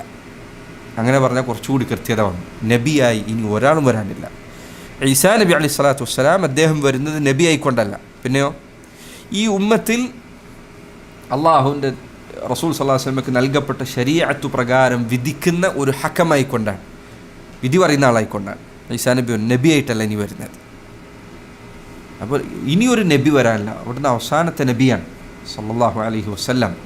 അവിടുന്ന് പറഞ്ഞു ലാ നബിയ ബഅദി, എനിക്ക് ശേഷം ഇനിയൊരു നബിയില്ല. ചില ആൾക്കാർ ഈ ഹദീസ് എന്ത് ചെയ്തു, അല്ലെ അറബി പഠിക്കൽ ആവശ്യമാണെന്ന് പറയുന്നതിൻ്റെ കാരണങ്ങളിലൊന്നാണ്. ചില ആൾക്കാർ പറഞ്ഞു ആ ഹദീസിൻ്റെ അർത്ഥം അങ്ങനെയല്ല, എനിക്ക് ശേഷം ഒരു നബി ഇല്ല എന്നല്ല. പിന്നെയോ അവർ പറഞ്ഞു ലാ നബിയുൻ ബഅദി എന്നാണ്. ലാ നബിയുൻ ബഅദി, ലാ എനിക്കു ശേഷമുള്ള നബിയാണ്, ഞാനാണ് ലാ എന്ന് ഞാൻ പറഞ്ഞു. എൻ്റെ പേര് ലാ എന്നാണ്, ഞാൻ ലാ നബിയുൻ ബഅദി എന്ന് ചില ആളുകൾ ആ ഹദീസിന് അർത്ഥം വെച്ചിട്ടുണ്ട്. പക്ഷേ ഹദീസിൽ വന്നില്ല ഇന്നഹു ലാ നബിയ ബഅദി, വ്യക്തമായി വന്ന ഹദീസിലാണ്. ഇതാണ് ഒന്നാമത്തെ കാര്യം. രണ്ടാമത്തെ കാര്യം നബി സല്ലല്ലാഹു അലൈഹി വസല്ലമയുടെ മഹബ്ബത്താണ്, അവിടുത്തെ സ്നേഹമാണ്. അല്ലാഹു സുബ്ഹാനഹു വ തആല പറഞ്ഞു അന്നബിയ്യു ഔലാ ബിൽ മുഅ്മിനീന മിൻ അൻഫുസിഹിം വഅസ്വാജുഹു ഉമ്മഹാതുഹും. നബി സല്ലല്ലാഹു അലൈഹി വസല്ലം മുഅ്മിനീങ്ങൾക്ക് അവിടുത്തെ ഏറ്റവും അടുപ്പമുള്ളവരാണ്, വാപ്പയെക്കാളും ഉമ്മയെക്കാളും ഒക്കെ അടുപ്പമുള്ളവരാണ്. അവിടുന്ന് പറഞ്ഞു അന ഔലാ ബികുല്ലി മുഅ്മിനിൻ മിൻ നഫ്സിഹി, ഞാനൊരു മുഅ്മിനിന് അവൻ്റെ സ്വന്തത്തെക്കാൾ അടുപ്പമുള്ളവരാണ്. നമുക്ക് നമ്മേക്കാൾ അടുപ്പമുണ്ടാകേണ്ടത് നമ്മുടെ റസൂലിനോടാണ് സല്ലല്ലാഹു അലൈഹി വസല്ലം. അവിടുന്ന് പറഞ്ഞു ലാ യുഅ്മിനു അഹദുക്കും ഹത്താ അകൂന അഹബ്ബ ഇലൈഹി മിൻ വാലിദിഹി വവലദിഹി വന്നാസി അജ്മഈൻ. ഞാൻ ഒരു മനുഷ്യന് അവൻ്റെ മാതാപിതാക്കളെക്കാളും മക്കളെക്കാളും എല്ലാം എന്നോട് ഇഷ്ടമുണ്ടാകുന്നത് വരെ നിങ്ങൾ മുഅ്മിനാവുകയില്ല. റസൂലുള്ളാഹി സ്വല്ലല്ലാഹു അലൈഹി വസല്ലം അവിടുത്തോടുള്ള സ്നേഹത്തെക്കുറിച്ച് അലി ഇബ്നു അബീ ത്വാലിബിനോട് ഒരിക്കൽ ചോദിക്കപ്പെട്ടു, കൈഫ കാന ഹുബ്ബുക്കും ലറസൂലില്ലാഹ്, എങ്ങനെയാണ് നിങ്ങൾ അള്ളാഹുവിൻ്റെ റസൂലിനെ സ്നേഹിച്ചിരുന്നത്? അവർ പറഞ്ഞു കാന വല്ലാഹി അഹബ്ബ ഇലൈന മിൻ അംവാലിന വ ഔലാദിന വ ആബാഇന വ ഉമ്മഹാത്തിന. അലി ഇബ്നു അബീ ത്വാലിബ് പറയാണ്, അള്ളാഹുവിൻ്റെ റസൂൽ ഞങ്ങൾക്ക് ഞങ്ങളുടെ സമ്പത്തിനേക്കാൾ, ഞങ്ങളുടെ മക്കളെക്കാൾ, ഉപ്പമാരെക്കാൾ, ഉമ്മമാരെക്കാൾ ഞങ്ങൾക്ക് പ്രിയപ്പെട്ടവരായിരുന്നു. വമിനൽ മാഇൽ ബാരിദി അല ദമ, ചൂട് കടുത്തിരിക്കുന്ന ചൂട്ടിൽ, നല്ല വേനലിൽ, ഇപ്പോഴത്തെ വേനലെന്ന് വിചാരിക്കുക നിങ്ങൾ, ആ സമയത്ത് ചൂട് കൊണ്ടിരിക്കുന്ന ഒരു മനുഷ്യൻ, ദാഹിച്ചവശനായിരിക്കുന്ന ഒരാൾക്ക് തണുത്ത വെള്ളം എത്രമാത്രം ഇഷ്ടമാണോ അതിനേക്കാൾ ഇഷ്ടമായിരുന്നു അള്ളാഹുവിൻ്റെ റസൂൽ സല്ലല്ലാഹു അലൈഹി വസല്ലമയോട് ഞങ്ങൾക്കുണ്ടായിരുന്ന ഇഷ്ടം. അതുപോലെ തന്നെ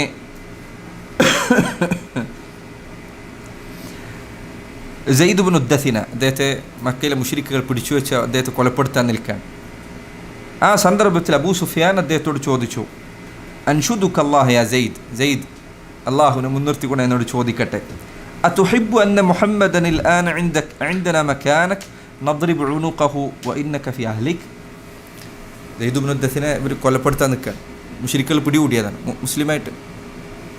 അദ്ദേഹത്തെ കൊല്ലാൻ നിൽക്കുന്നതിന് മുൻപ് അവർ പറഞ്ഞു, അബൂ സുഫിയാൻ പറഞ്ഞു, പിന്നെ ഈ സന്ദർഭത്തിൽ നിൻ്റെ സ്ഥാനത്ത് മുഹമ്മദിനെ വെച്ചോടെ നീ വീട്ടിലേക്ക് തിരിച്ചു പോവുകയായിരുന്നെങ്കിൽ എന്തായിരിക്കും?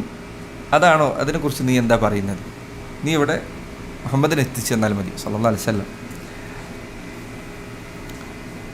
അപ്പോൾ അദ്ദേഹം പറഞ്ഞു, വല്ലാഹി മാ ഉഹിബ്ബു അന്ന മുഹമ്മദൻ അൽആന ഫീ മകാനിഹി അല്ലദി ഹുവ ഫീഹി തുസീബുഹു ഷൗകത്തുൻ തുഅ്ദീഹി വഇന്നി ജാലിസു ഫീ അഹ്ലി. ഞാൻ എൻ്റെ വീട്ടിലിരിക്കുന്നതിന് പകരം അള്ളാഹുവിൻ്റെ റസൂൽ സല്ലല്ലാഹു അലൈഹി വസല്ലമയുടെ ശരീരത്തിൽ ഒരു മുള്ളു തറക്കുന്നത് അതുപോലും എനിക്ക് പ്രിയങ്കരമാണ്. ഒരു മുള്ളു തറക്കുള്ളൂ, അതിന് പകരം എന്നെ നിങ്ങൾ വീട്ടിൽ കൊണ്ടാക്കാമെന്ന് പറഞ്ഞാൽ എനിക്കത് തൃപ്തികരമാവുകയില്ല. അങ്ങനെയായിരുന്നു അവർക്ക് അള്ളാഹുവിൻ്റെ റസൂലുള്ള സ്നേഹം സല്ലല്ലാഹു അലൈഹി വസല്ലം. ഈ സഹോദരങ്ങളെ, ഹൃദയത്തിൽ തിരിച്ചറിയാത്ത മുഅ്മിനല്ല. അള്ളാഹുവിൻ്റെ റസൂലുള്ള മുഹബ്ബത്ത്, സ്നേഹം ഹൃദയത്തിൽ അനുഭവിച്ചറിയാത്തൊരു മുഅ്മിനല്ല. അതുകൊണ്ട് അവിടുന്ന് പറഞ്ഞു, സലാസത്തു മൻ കുന്ന ഫീ വജദ ബിഹിന്ന ഹലാവത്തൽ ഈമാൻ. 3 കാര്യം ഒരാളുടെ ഹൃദയത്തിലുണ്ടായാൽ ഈമാനിൻ്റെ മാധുര്യം അവൻ ആസ്വദിച്ചിരിക്കുന്നു. ഒന്നെന്താ? യകൂന അല്ലാഹു റസൂലു ഹബ്ബ ഇലൈഹി മിമ്മ സിവാഹുമ. അള്ളാഹുവിൻ്റെ റസൂലും മറ്റെന്തിനേക്കാളും അവർക്ക് പ്രിയങ്കരമാവുക എന്നതാണ്. നബി സല്ലല്ലാഹു അലൈഹി വസല്ലം അവിടുത്തോടുള്ള സ്നേഹത്തിൽപ്പെട്ടതാണ് അവിടുത്തെ അനുസരിക്കുക എന്നുള്ളത്. നോക്കൂ നിങ്ങൾ, ഒരു മനുഷ്യനോ നിങ്ങൾക്ക് സ്നേഹമുണ്ടോ നിങ്ങൾ പോലും അറിയാതെ നിങ്ങൾ അയാളെ അനുകരിക്കും. നിങ്ങൾക്കത് ഏറ്റവും നല്ല ഉദാഹരണം നിങ്ങളെ മക്കളായിരിക്കും. ചെറിയ കുട്ടികൾ കണ്ടിട്ടില്ലേ, നിങ്ങൾ ചെയ്യുന്നത് എങ്ങനെയാണ് അവർ പകർത്താൻ ശ്രമിക്കുന്നത് നോക്കൂ. നിങ്ങളോടുള്ള ഇഷ്ടം കൊണ്ടാണ്. ഒരു മനുഷ്യന് മറ്റൊരാളുടെ ഇഷ്ടമുണ്ടായാൽ അറിയാതെ അവനെ പകർത്തിക്കൊണ്ടിരിക്കും. അപ്പോൾ അള്ളാഹുവിൻ്റെ റസൂലിനെ നമ്മൾ എങ്ങനെ പകർത്തേണ്ടതുണ്ട് സല്ലല്ലാഹു അലൈഹി വസല്ലം. നമ്മുടെ ജീവിതത്തിലേക്ക് തിരിഞ്ഞു നോക്കുകയും ഇത് പരിശോധിക്കുകയും ചെയ്യുക. എങ്ങനെയാണ് നമ്മൾ അള്ളാഹുവിൻ്റെ റസൂലിനെ പിൻപറ്റുന്നത്, നമ്മുടെ എന്തൊക്കെ കാര്യങ്ങൾ പിൻപറ്റുന്നുണ്ട്. അതുപോലെ തന്നെ നബി സല്ലല്ലാഹു അലൈഹി വസല്ലമയുടെ സ്നേഹത്തിൻ്റെ അടയാളത്തിൽപ്പെട്ടതാണ് അവിടുത്തെ കാണാനുള്ള ആഗ്രഹം. അള്ളാഹുവിൻ്റെ റസൂൽ സല്ലല്ലാഹു അലൈഹി വസല്ലം പറഞ്ഞു, മിൻ അശദ്ദി ഉമ്മത്തി ലി ഹുബ്ബ. എൻ്റെ ഉമ്മത്തിൽ എന്നോട് ഏറ്റവും കടുത്ത സ്നേഹമുള്ളവർ നാസുൻ യകൂനൂന ബഅദി, എനിക്ക് ശേഷം വരാനിരിക്കുന്ന ചിലരാണ്. യവദ്ദു അഹദുഹും ലൗ റആനി ബി അഹ്ലിഹി വമാലിഹി. തൻ്റെ കുടുംബത്തെയും സമ്പത്തിനെയും പകരം നൽകിയിട്ടാണെങ്കിൽ പോലും എന്നെ ഒന്ന് കാണാൻ കഴിഞ്ഞിരുന്നെങ്കിൽ എന്നാണ് അവർ ആഗ്രഹിക്കുന്നത്. അത് നമ്മൾ ശരിക്കും ആലോചിച്ച് നോക്കുക. അള്ളാഹുവിൻ്റെ റസൂൽ സല്ലല്ലാഹു അലൈഹി വസല്ലമയെ കാണാൻ നമുക്ക് എത്ര ആഗ്രഹമുണ്ട്. നബി സല്ലല്ലാഹു അലൈഹി വസല്ലമയെ കാണാൻ ആഗ്രഹമുണ്ടെങ്കിൽ ജീവിതം ശുദ്ധിയാക്കുക. അവിടുത്തെ ഒന്നല്ലെങ്കിൽ ദുനിയാവിൽ നിനക്ക് സ്വപ്നത്തിൽ കാണാൻ സാധിക്കും. എന്താ അതിന് ചെയ്യേണ്ടത്? അതിന് ഒന്ന് അവിടുത്തോട് സ്നേഹമുണ്ടാകുക, ജീവിതം ശുദ്ധിയാക്കുക. ഒരാളുടെ സ്വപ്നം ശുദ്ധമാകണമെങ്കിൽ അതിനുള്ള വഴികളിലൊന്ന് അയാൾ നാവ് സത്യം മാത്രം പറയാന്നുള്ളതാണ്. അതുപോലെ തന്നെ അള്ളാഹുവിൻ്റെ റസൂലിനോട് മുഹബ്ബത്ത് ഉണ്ടാകുക എന്നതാണ്. അതുപോലെ റസൂലുള്ളാഹി സ്വല്ലല്ലാഹു അലൈഹി വസല്ലമയുടെ സ്നേഹത്തിൻ്റെ അടയാളങ്ങളിൽപ്പെട്ടതാണ് സ്വലാത്ത് അധികരിപ്പിക്കുക എന്നുള്ളത്. അവിടുന്ന് പറഞ്ഞു, അൽ ബഖീലു മൻ ദുക്കിർതു ഇൻദഹു ലം യുസല്ലി അലൈഹി. എൻ്റെ പേര് കേട്ടിട്ട് എൻ്റെ മേൽ സ്വലാത്ത് ചെല്ലാത്തവൻ അവനാണ് യഥാർത്ഥ പിശുക്കൻ. അതുകൊണ്ട് സഹോദരങ്ങളെ, സ്വലാത്ത് അധികരിപ്പിക്കുക. അള്ളാഹുവിൻ്റെ റസൂൽ സല്ലല്ലാഹു അലൈഹി വസല്ലം അവിടുത്തോടുള്ള സ്നേഹത്തിൻ്റെ ഭാഗമാണ്. 3ാമത്തെ അവിടുത്തോടുള്ള ബാധ്യത തഅസീറുഹു വ തൗഖീറുഹു. അള്ളാഹുവിൻ്റെ റസൂലിനെ ആദരിക്കുക എന്നതാണ്. അവിടുത്തെ പിന്തുണക്കുക, അവിടുത്തെ സഹായിക്കുക, അവിടുത്തെ ദീനെ സഹായിക്കുക എന്നതാണ്. നമ്മൾ ഈ കാലഘട്ടത്തിൽ പലരും കുറവ് വരുത്തുന്ന കാര്യങ്ങളിലൊന്നാണിത്. അള്ളാഹുവിൻ്റെ റസൂൽ സല്ലല്ലാഹു അലൈഹി വസല്ലം ഏറ്റവും ആദരവ് അർഹിക്കുന്നവരാണ്. അവിടുത്തെ പേര് പറയുന്നതിന് ആദരവുണ്ടായിരിക്കണം. ചില പണ്ഡിതന്മാർ ജസ്സാസിനെ പോലുള്ള ചില ആളുകളെ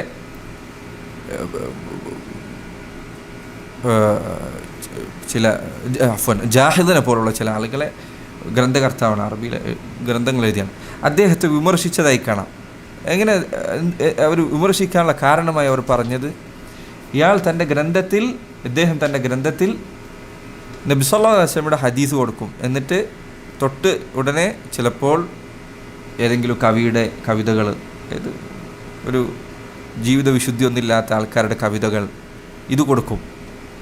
ബൈഹഖി റഹിമഹുല്ലാഹ് അദ്ദേഹമാണ് പറഞ്ഞത് എൻ്റെ ഓർമ്മ, അല്ലെങ്കിൽ ഖറാഫി അദ്ദേഹം പറഞ്ഞു, അള്ളാഹുവിൻ്റെ റസൂൽ സല്ലല്ലാഹു അലൈഹി വസല്ലമയുടെ പേര് പറഞ്ഞ ആ പേജിൽ പോയിട്ട് ആ പുസ്തകത്തിൽ തന്നെ ഇയാളുടെ പേര് പറയാൻ അർഹതയില്ല. നബി സല്ലല്ലാഹു അലൈഹി വസല്ലമയുടെ പേര് ഒരിക്കലും ആദരവോടുകൂടി അല്ലാതെ പറയരുത്. പേര് പറയുമ്പോൾ അള്ളാഹു ഖുർആനിൽ പറഞ്ഞു, യാ അയ്യുഹല്ലദീന ആമനു ലാ തർഫഉ അസ്വാതകും ഫൗഖ സൗത്തിൻ നബി, മുഅ്മിനീങ്ങളെ നിങ്ങൾ അള്ളാഹുവിൻ്റെ റസൂലിൻ്റെ ശബ്ദത്തിന് മുകളിൽ ശബ്ദം ഉയർത്തരുത്. ഈ ആയത്തിറങ്ങിയതിന് ശേഷം സഹാബികൾ ചിലർ സംസാരിക്കുമ്പോൾ അങ്ങേയറ്റ പതുക്കെ സംസാരിച്ച് റസൂൽ സല്ലല്ലാഹു അലൈഹി വസല്ലം ചിലപ്പോൾ ശബ്ദം ഉയർത്താൻ പറയുന്നതാണ് കേൾക്കാൻ വേണ്ടിയിട്ട്. അത്രയും അവിടുത്തെ അരികിൽ അവർ സംസാരിക്കാൻ പേടിച്ചിരുന്നു എന്നാണ്. എന്താ ഈ ശബ്ദം ഉയർത്തിയാലുള്ള പ്രശ്നം എന്താണ്? നമുക്ക് അതിനുള്ള ശിക്ഷ എത്ര വലുതാണ്. അള്ളാഹു പറയാൻ, അൻ തഹ്ബത അഅമാലുകും വഅൻതും ലാ തശ്ഉറൂൻ, നിങ്ങൾ അറിയാതെ നിങ്ങളുടെ അമൽ ഇല്ലാതെയായി പോകുന്ന. എന്താ ചെയ്തത്? അള്ളാഹുവിൻ്റെ റസൂലിൻ്റെ മുൻപിൽ ശബ്ദം ഉയർത്തി സല്ലല്ലാഹു അലൈഹി വസല്ലം.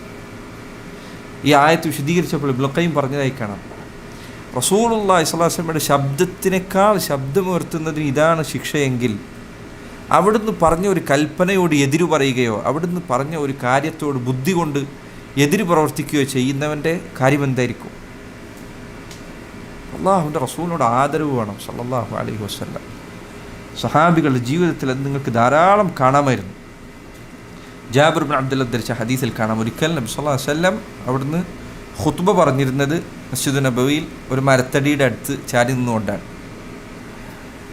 അങ്ങനെ പിന്നീട് സഹാബികൾ അവിടത്തേക്ക് വേണ്ടി ഒരു മിമ്പർ ഉണ്ടാക്കി. ഈ മിമ്പർ ഉണ്ടാക്കിയതിന് ശേഷം അവിടുന്ന് ആ മിമ്പറിന് മുകളിൽ കയറി നിന്നുകൊണ്ടാണ് പിന്നീട് ഖുത്ബ പറഞ്ഞിരുന്നത്. ഞാൻ ആദ്യമായി അവിടുന്ന് ആ മിമ്പറിൽ കയറിയപ്പോൾ ജാബിർ ഇബ്നു അബ്ദുല്ലാഹ് അദ്ദേഹം ധരിച്ച ഹദീസിൽ കാണാം, സമിഅ്നാ ലിൽ ജിസ്ഇ മിസ്ല അസ്വാത്തിൽ ഇശാർ, ഞങ്ങൾ ആ മരത്തടി കരയുന്ന ശബ്ദം കേട്ടു, ഗർഭിണിയായ ഒരു ഒട്ടകം കരയുന്നത് പോലെ അത് തേങ്ങി തേങ്ങി കരയുന്ന ശബ്ദം ഞങ്ങൾ കേട്ടു. ഹത്താ നസല നബി സല്ലല്ലാഹു അലൈഹി വസല്ലം ഫവദഅ യദഹു അലൈഹി, നബി സല്ലല്ലാഹു അലൈഹി വസല്ലം അതിന് മുകളിൽ നിന്ന് ഇറങ്ങുകയും അതിൻ്റെ മുകളിൽ ആശ്വസിപ്പിക്കാനെന്ന വണ്ണം കൈവെക്കുകയും ചെയ്തു. അങ്ങനെയാണ് അതിൻ്റെ കരച്ചിലടങ്ങിയത്. ഈ ഹദീസ് ഉദ്ധരിച്ചുകൊണ്ട് താബിഇയായ ഹസനുൽ ബസ്രി അദ്ദേഹം പറയാൻ, ഇദാ കാനൽ ജിസ്ഉ യഹിന്നു ഇലൈഹി ഫഅൻതും ഔലാ ബിൽ ഹനീനി ഇലൈഹി, അള്ളാഹുവിൻ്റെ റസൂലിൻ്റെ സാമീപ്യത്തിനോട് ഒരു മരത്തടി വരെ കൊതിക്കുന്നുണ്ട് എങ്കിൽ നിങ്ങൾക്ക് അത് എന്തുകൊണ്ടും ആവശ്യമുള്ളതാണ്. അള്ളാഹുവിൻ്റെ റസൂൽ സല്ലല്ലാഹു അലൈഹി വസല്ലം അള്ളാഹു അതിന് മാത്രം എടുത്ത് ആദരിച്ചിട്ടുണ്ട്. നമുക്ക് ഖുർആനിൽ യാ മുഹമ്മദ് എന്ന വാക്ക് ഇവിടെയില്ല. ഖുർആനിൽ പലയിടത്തുനിന്നും യാ മൂസ, യാ നൂഹ്, യാ ഇബ്രാഹിം പേര് വിളിച്ചുകൊണ്ടുള്ള പ്രയോഗം കാണാം. ഖുർആനിൽ എവിടെയും നബി സല്ലല്ലാഹു അലൈഹി വസല്ലമയെ യാ മുഹമ്മദ് എന്ന് വിളിച്ചിട്ടില്ല. ഉള്ളതെല്ലാം യാ അയ്യുഹ റസൂൽ, യാ അയ്യുഹൻ നബി, ഇങ്ങനെയാണ്. അല്ലയോ നബിയെ, അല്ലയോ റസൂലെ. അള്ളാഹു സുബ്ഹാനഹു തആല അവിടുത്തെ അഭിസംബോധന ചെയ്ത രൂപമാണ്. ഒരിക്കലും നബി സല്ലല്ലാഹു അലൈഹി വസല്ലമയെ കുറിച്ച് നല്ലതല്ലാത്ത രൂപത്തിൽ പ്രയോഗിക്കരുത്. അവിടുത്തെ ഹദീസ് ഒരു തമാശ പറയുന്നതിനിടയിൽ പറയരുത്. ചില ആൾക്കാർക്ക് ചിലപ്പോൾ ഉള്ളതാണ്. പരദൂഷണം പറയുമ്പോൾ ചില ആൾക്കാർ ചെയ്യുന്നതാണ്. നല്ല ടേസ്റ്റുള്ള ഇറച്ചിയാണ് എന്ന് പറയും. നഊദു ബില്ലാഹ്. അല്ലാഹുവിൻ്റെ റസൂൽ സല്ലല്ലാഹു അലൈഹി വസല്ലം പരദൂഷണത്തിൽ നിന്ന് നിന്നെ തടയാൻ വേണ്ടി പറഞ്ഞ കാര്യമാണ്, ഖുർആനിൽ വന്ന കാര്യം കൂടിയാണത്. നീ പരദൂഷണം പറയാമെന്ന് മാത്രമല്ല, അതിൻ്റെ ഒപ്പം ഇതും കൂടി പറഞ്ഞാൽ പിന്നെ നിൻ്റെ അവസ്ഥ എന്താണ്? എത്രമാത്രം ഗൗരവമില്ലാതെയാണ് ഈ വിഷയം കാണുന്നത്. പരദൂഷണം പറയാം, എന്നിട്ട് അതിൻ്റെ ഒപ്പം പറയാം നല്ല ടേസ്റ്റുള്ള ഇറച്ചിയാണ് എന്നോ ആൾക്കാർ പറയും, നിൻ്റെ ഇറച്ചി നല്ല ടേസ്റ്റ് ഉണ്ട്. പരദൂഷണം പറഞ്ഞതിന് വേണ്ടിയിട്ട് ദീൻ ഒരിക്കൽ കളിയാക്കാൻ വേണ്ടി ഉപയോഗിക്കരുത്, തമാശക്ക് പറയും. ഹദീസ് തമാശക്ക് വേണ്ടി പറയരുത്. ഇന്ന സനുൽഖി അലൈക ഖൗലൻ സഖീല, ഖുർആനിൽ അല്ലാഹു പറഞ്ഞില്ലേ, നാം നിനക്ക് ഇറക്കി തരുന്ന നബിയെ ഭാരമുള്ള ഒരു വാക്കാണ്. അതുകൊണ്ട് ഇമാം മാലിക്കിൻ്റെ അടുത്ത് വന്നിട്ട് ചില ആൾക്കാർ ചിലപ്പോൾ പറയുമായിരുന്നു, ഒരു ചെറിയ കാര്യം ചോദിക്കാണ്ട്, ചെറിയ മസ്അല. അദ്ദേഹം പറയുമായിരുന്നു, ദീനിൽ ചെറിയ ഒരു കാര്യമില്ല, ഇന്ന സനുൽഖി അലൈക ഖൗലൻ സഖീല, ഭാരമുള്ളതാണ് ദീനിലെ എല്ലാ കാര്യം. ചെറിയത് എന്ന് പറയാവുന്നൊരു കാര്യം തീരില്ല. ദീൻ അള്ളാഹുവിൻ്റേതാണ്, ആകാശഭൂമിയുടെ പടച്ച റബ്ബിൻ്റേതാണ്. ഇതൊരിക്കലും സഹോദരങ്ങളെ തമാശയല്ല, ഇതൊരിക്കലും നിസ്സാരമായ കാര്യമില്ല. ഇന്ന് ഈ കാലഘട്ടത്തിൽ ഈ കോമഡികളും തമാശകളും അധികരിച്ച് മനുഷ്യനെ എല്ലാത്തിലും ഇതാണ്. ഗൗരവമുള്ളൊരു കാര്യവും അവനില്ല. വിശ്വാസം, ഹൃദയത്തിലെ അഖീദ, അള്ളാഹുവിൻ്റെ ദീൻ, ഇസ്ലാം, ഈമാൻ, അള്ളാഹുവിൻ്റെ റസൂൽ സല്ലല്ലാഹു അലൈഹി വസല്ലം ഒക്കെ ചുവന്ന വരകളാണ്. ഇത് ആദരവോടെ അല്ലാതെ സ്പർശിക്കാൻ പാടില്ല. വർഷങ്ങളായി കഴിഞ്ഞ തലമുറ ആദരവോടുകൂടി നമുക്ക് എത്തിച്ചു തന്നാണിത്. ഇമാം മാലിക് നിങ്ങൾക്കറിയുമോ? അദ്ദേഹം വുദു എടുക്കുമായിരുന്നു ഹദീസ് പറയാൻ വേണ്ടിയിട്ട്. റസൂലുള്ളാഹിന്റെ ഹദീസ് പറയാൻ വേണ്ടി അദ്ദേഹം വുദു എടുക്കുമായിരുന്നു. നല്ല വസ്ത്രം ധരിച്ചിട്ട് വരുമായിരുന്നു. അല്ലാതെ അദ്ദേഹം ഹദീസ് പറയാറില്ലായിരുന്നു. ഞാൻ അത്രയും അവർ ഹദീസിന് വില കൊടുത്തിരുന്നു. പക്ഷേ ഇന്ന് സുബ്ഹാനല്ലാഹ് ആൾക്കാർക്ക് ഇതൊരു നിസ്സാരമായ കാര്യമായിരിക്കും. അങ്ങനെ ആവരുത്. അള്ളാഹുവിൻ്റെ റസൂലിനെ കുറിച്ചുള്ള സംസാരമോ ഒന്നും ഈ രൂപത്തിലാകുക എന്നത് പാടില്ല. റസൂലുള്ളാഹി സ്വല്ലല്ലാഹു അലൈഹി വസല്ലമയോടുള്ള ആദരവിൽ പെട്ട ഏറ്റവും പ്രധാനപ്പെട്ട കാര്യം തൗഹീദിനോട് ആദരവുണ്ടാവുക എന്നതാണ്. റസൂൽ ഏറ്റവും ആദരിച്ച കാര്യം തൗഹീദാണ് സല്ലല്ലാഹു അലൈഹി വസല്ലം. അതുകൊണ്ട് നിനക്ക് അള്ളാഹുവിൻ്റെ റസൂലിനോട് ആദരവുണ്ടോ എങ്കിൽ നീ നബി സല്ലല്ലാഹു അലൈഹി വസല്ലം ആദരവ് നൽകിയ തൗഹീദിന് ആദരവ് നൽകണം. ചില ആൾക്കാർ ഈ ആദരവിൻ്റെ പേര് പറഞ്ഞാണ് തൗഹീദ് നശിപ്പിക്കുന്നത് തന്നെ. നിനക്ക് റസൂലുള്ളയോട് യഥാർത്ഥ ആദരവുണ്ടെങ്കിൽ നീ എന്ത് ചെയ്യണം? അവിടുന്ന് പാലിച്ച തൗഹീദ് നീ പാലിക്കണം. അവിടുന്ന് വഫാത്തിൻ്റെ വേളയിൽ വരെ പറയണം, ലഅനത്തുല്ലാഹി അലൽ യഹൂദി വന്നസാറ ഇത്തഖദു ഖുബൂറ അംബിയാഇഹിം മസാജിദ. യഹൂദ നസാറാക്കൾക്ക് ശാപമുണ്ടാകട്ടെ, അവർ അവരുടെ നബിമാരുടെ ഖബറുകളെ മസ്ജിദാക്കി. നീ അത് ചെയ്താൽ എന്ത് നീ റസൂലിനോട് സ്നേഹം ഉള്ളവനാണ് എങ്ങനെ നിനക്ക് അവകാശപ്പെടാൻ സാധിക്കാം? എങ്ങനെ നീ അത് പറയാം? അവിടുന്ന് പറയാൻ, അല്ലാഹുമ്മ ലാ തജഅൽ ഖബ്രി വസനൻ യുഅബദ്. അല്ലാഹു, എൻ്റെ ഖബറിനെ നീ ഒരിക്കലും ആരാധിക്കപ്പെടുന്നൊരു വിഗ്രഹമാക്കരുതേ. എന്നിട്ട് നീ മദീനയിൽ മസ്ജിദ് നബീൻ്റെ അടുത്ത് പോയിട്ട് ഖബറിൻ്റെ അടുത്തേക്ക് തിരിഞ്ഞ് അങ്ങനെ ദുആ ചെയ്യും. അള്ളാഹുവിൻ്റെ റസൂലെ തൃപ്തിപ്പെട്ടിരുന്നില്ല. സഹാബികൾ, അവർക്ക് ശേഷമുള്ള താബിഈങ്ങൾ, ഹസൻ ഇബ്നു അലിയുടെ മകൻ സൈനുൽ ആബിദീൻ, അദ്ദേഹം ഒരിക്കൽ ഒരു മനുഷ്യൻ നബി സല്ലല്ലാഹു അലൈഹി വസല്ലമയുടെ ഖബർ ഉണ്ടായിരുന്ന മുറിയുടെ മതിലിൽ ഒരു ചെറിയ ഓട്ട വന്നു. അപ്പോൾ ഇയാൾ ഈ മതിലിൻ്റെ ഓട്ടയുടെ അടുത്ത് ചെയ്തിട്ട് ദുആ ചെയ്യാൻ.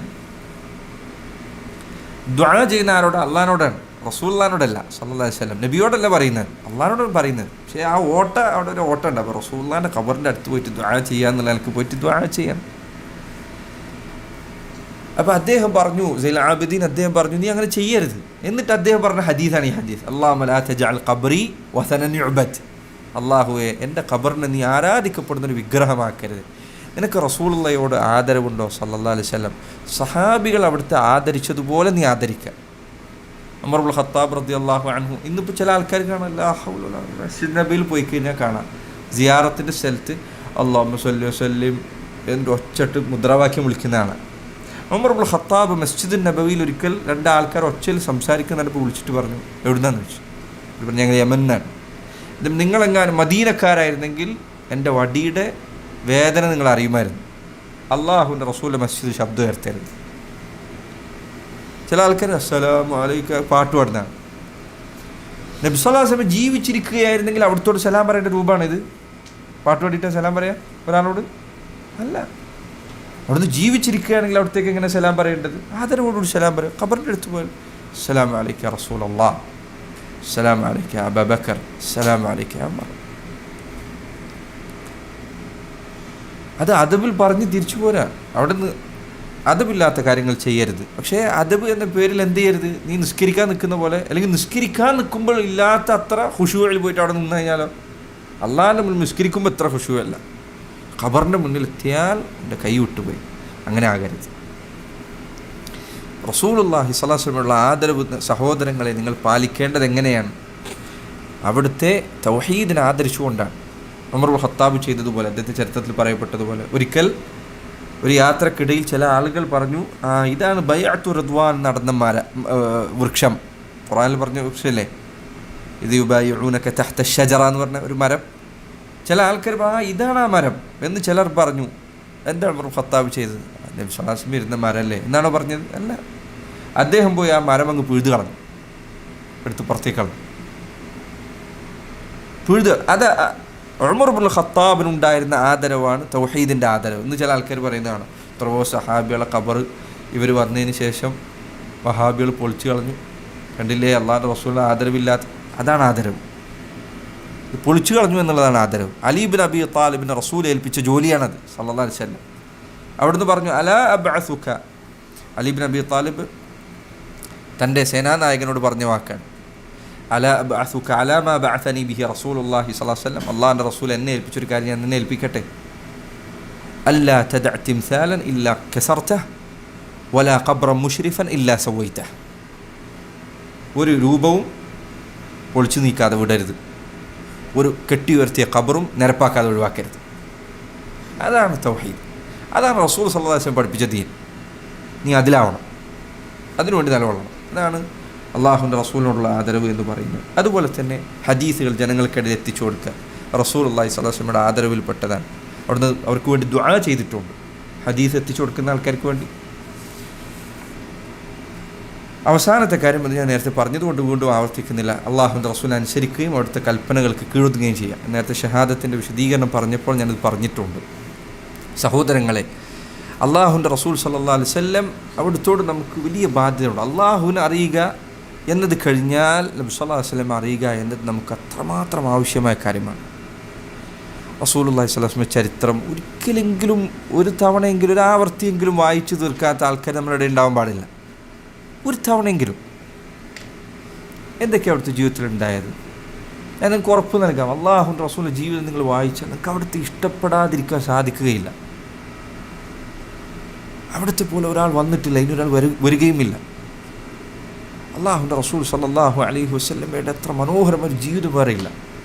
നിങ്ങൾ ഷമാഉൽ നബി വായിച്ചു നോക്കുക. ഷമാഉൽ നബി ഇമാം തിർമിദിയുടെ കിതാബാണ്, മലയാളത്തിലുണ്ട് ആ പുസ്തകം, വിവർത്തനം ചെയ്യപ്പെട്ട ഗ്രന്ഥമാണ്. നബി സല്ലല്ലാഹു അലൈഹി വസല്ലമയുടെ ജീവിതത്തിൽ പ്രത്യേകമായി അവിടുന്ന് എങ്ങനെ ചിരിച്ചിരുന്നത്, അവിടുത്തെ രൂപം എങ്ങനെയായിരുന്നു, അവിടുത്തെ നടത്തം എങ്ങനെയായിരുന്നു, അവിടുന്ന് പറഞ്ഞ തമാശകൾ എന്തായിരുന്നു, അവിടുന്ന് കരഞ്ഞ സന്ദർഭങ്ങൾ ഏതൊക്കെയാണ്, അവിടുന്ന് ഉപയോഗിച്ചിരുന്ന മുറിയുടെ രൂപം എന്താ, ഇങ്ങനെയുള്ള കാര്യം അവിടുത്തേക്ക് പ്രത്യേകമായ സുബ്ഹാനല്ലാഹ് ഒരു മുസ്ലിമിനെ സംബന്ധിച്ചിടത്തോളം അങ്ങേയറ്റം എൻ്റെ ഹൃദയത്തെ സ്പർശിക്കുന്ന കാര്യങ്ങളാണ് ഹദീസുകളുള്ള. അത് അവിടുത്തെ കേവലം വ്യക്തിപരമായ കുറച്ച് കാര്യങ്ങളാണ്. അപ്പോൾ നിങ്ങൾ ആലോചിച്ച് നോക്കുക അവിടുത്തെ ജീവിതം എങ്ങനെയായിരിക്കും, അവിടുത്തെ പെരുമാറ്റം, അവിടുത്തെ കണ്ട ഒരാൾക്കും അവിടുത്തോട് അങ്ങേയറ്റത്തെ ഇഷ്ടം തോന്നാതിരിക്കുകയില്ല, കുഫർ ഹൃദയത്തിൽ പ്രവേശിച്ചവനൊഴികെ. അതുകൊണ്ടാണ് അബ്ദുല്ലാഹ് ഇബ്നു അംർ റളിയല്ലാഹു അൻഹു അദ്ദേഹം പറഞ്ഞേക്കണം, അദ്ദേഹം പറഞ്ഞു, നിങ്ങൾ എന്നോട് അള്ളാഹുവിൻ്റെ റസൂൽ എങ്ങനെയായിരുന്നു എന്ന് വിവരിച്ച് നൽകാൻ പറഞ്ഞാൽ എനിക്കതിന് സാധിക്കുകയില്ല. കാരണം അള്ളാഹുവിൻ്റെ റസൂൽ ജീവിച്ചിരിക്കുമ്പോൾ ഞാൻ അവിടുത്തെ മുഖത്തേക്കൊന്ന് തറപ്പിച്ചു നോക്കിയിട്ടില്ല. അവിടുത്തോടുള്ള ആദരവ് കാരണത്താൽ സഹാബികൾക്ക് അവിടുത്തോടുള്ള ആദരവായിരുന്നു. ഹുദൈബിയ സന്ധിയുടെ സന്ദർഭത്തിൽ ഉഖ്ബത്ത് ഇബ്നു ആമിർ നബി സല്ലല്ലാഹു അലൈഹി വസല്ലമയുടെ അടുത്ത് വന്നു സന്ധി എഴുതാൻ വേണ്ടി. അപ്പോൾ ഉഖ്ബ നബി സല്ലല്ലാഹു അലൈഹി വസല്ലമയോട് പറഞ്ഞു, ഇവരെ കണ്ടിട്ടാണോ, പിന്നിൽ നിൽക്കുന്ന സഹാബികളെ ചൂണ്ടിക്കൊണ്ട് പറഞ്ഞു, ഇവരെ കണ്ടിട്ടാണോ യുദ്ധം ചെയ്യാൻ നിൽക്കുന്നത്? യുദ്ധത്തിൽ പരാജയം രുചിച്ചാൽ ഇവർ ഓടിക്കളയും, നിന്നെ ഉപേക്ഷിച്ച് ഇവർ കടന്നു കളയും. ഹുദൈബിയുടെ ഹദീസിൽ കാണാം, ഹുദൈബിയ സന്ധിയുടെ ഹദീസിൽ കാണാം, ഉഖ്ബത്ത് ഇബ്നു ആമിർ തിരിച്ചു പോയിട്ട് അദ്ദേഹം പറയാണ്, ലഖദ് വഫത്തു അലൽ മുലൂക്ക് വകിസ്റ വഖൈസർ, രാജാക്കന്മാരുടെ അടുത്തേക്ക് നിവേദക സംഘങ്ങളുമായി ഞാൻ പോയിട്ടുണ്ട്, കിസ്റയുടെയും കൈസറിൻ്റെയും കൊട്ടാരങ്ങൾ ഞാൻ കണ്ടിട്ടുണ്ട്. മുഹമ്മദ് നബി സല്ലല്ലാഹു അലൈഹി വസല്ലമയോട് അവിടുത്തെ അനുചരന്മാർ കാണിക്കുന്നത് പോലെ ഒരു ആദരവ് ഞാൻ എവിടെയും കണ്ടിട്ടില്ല. അവിടുന്ന് ഒരു കൽപ്പന പറഞ്ഞാൽ അത് നടപ്പിലാക്കാൻ അവർ ധൃതി കൂട്ടുകയാണ്.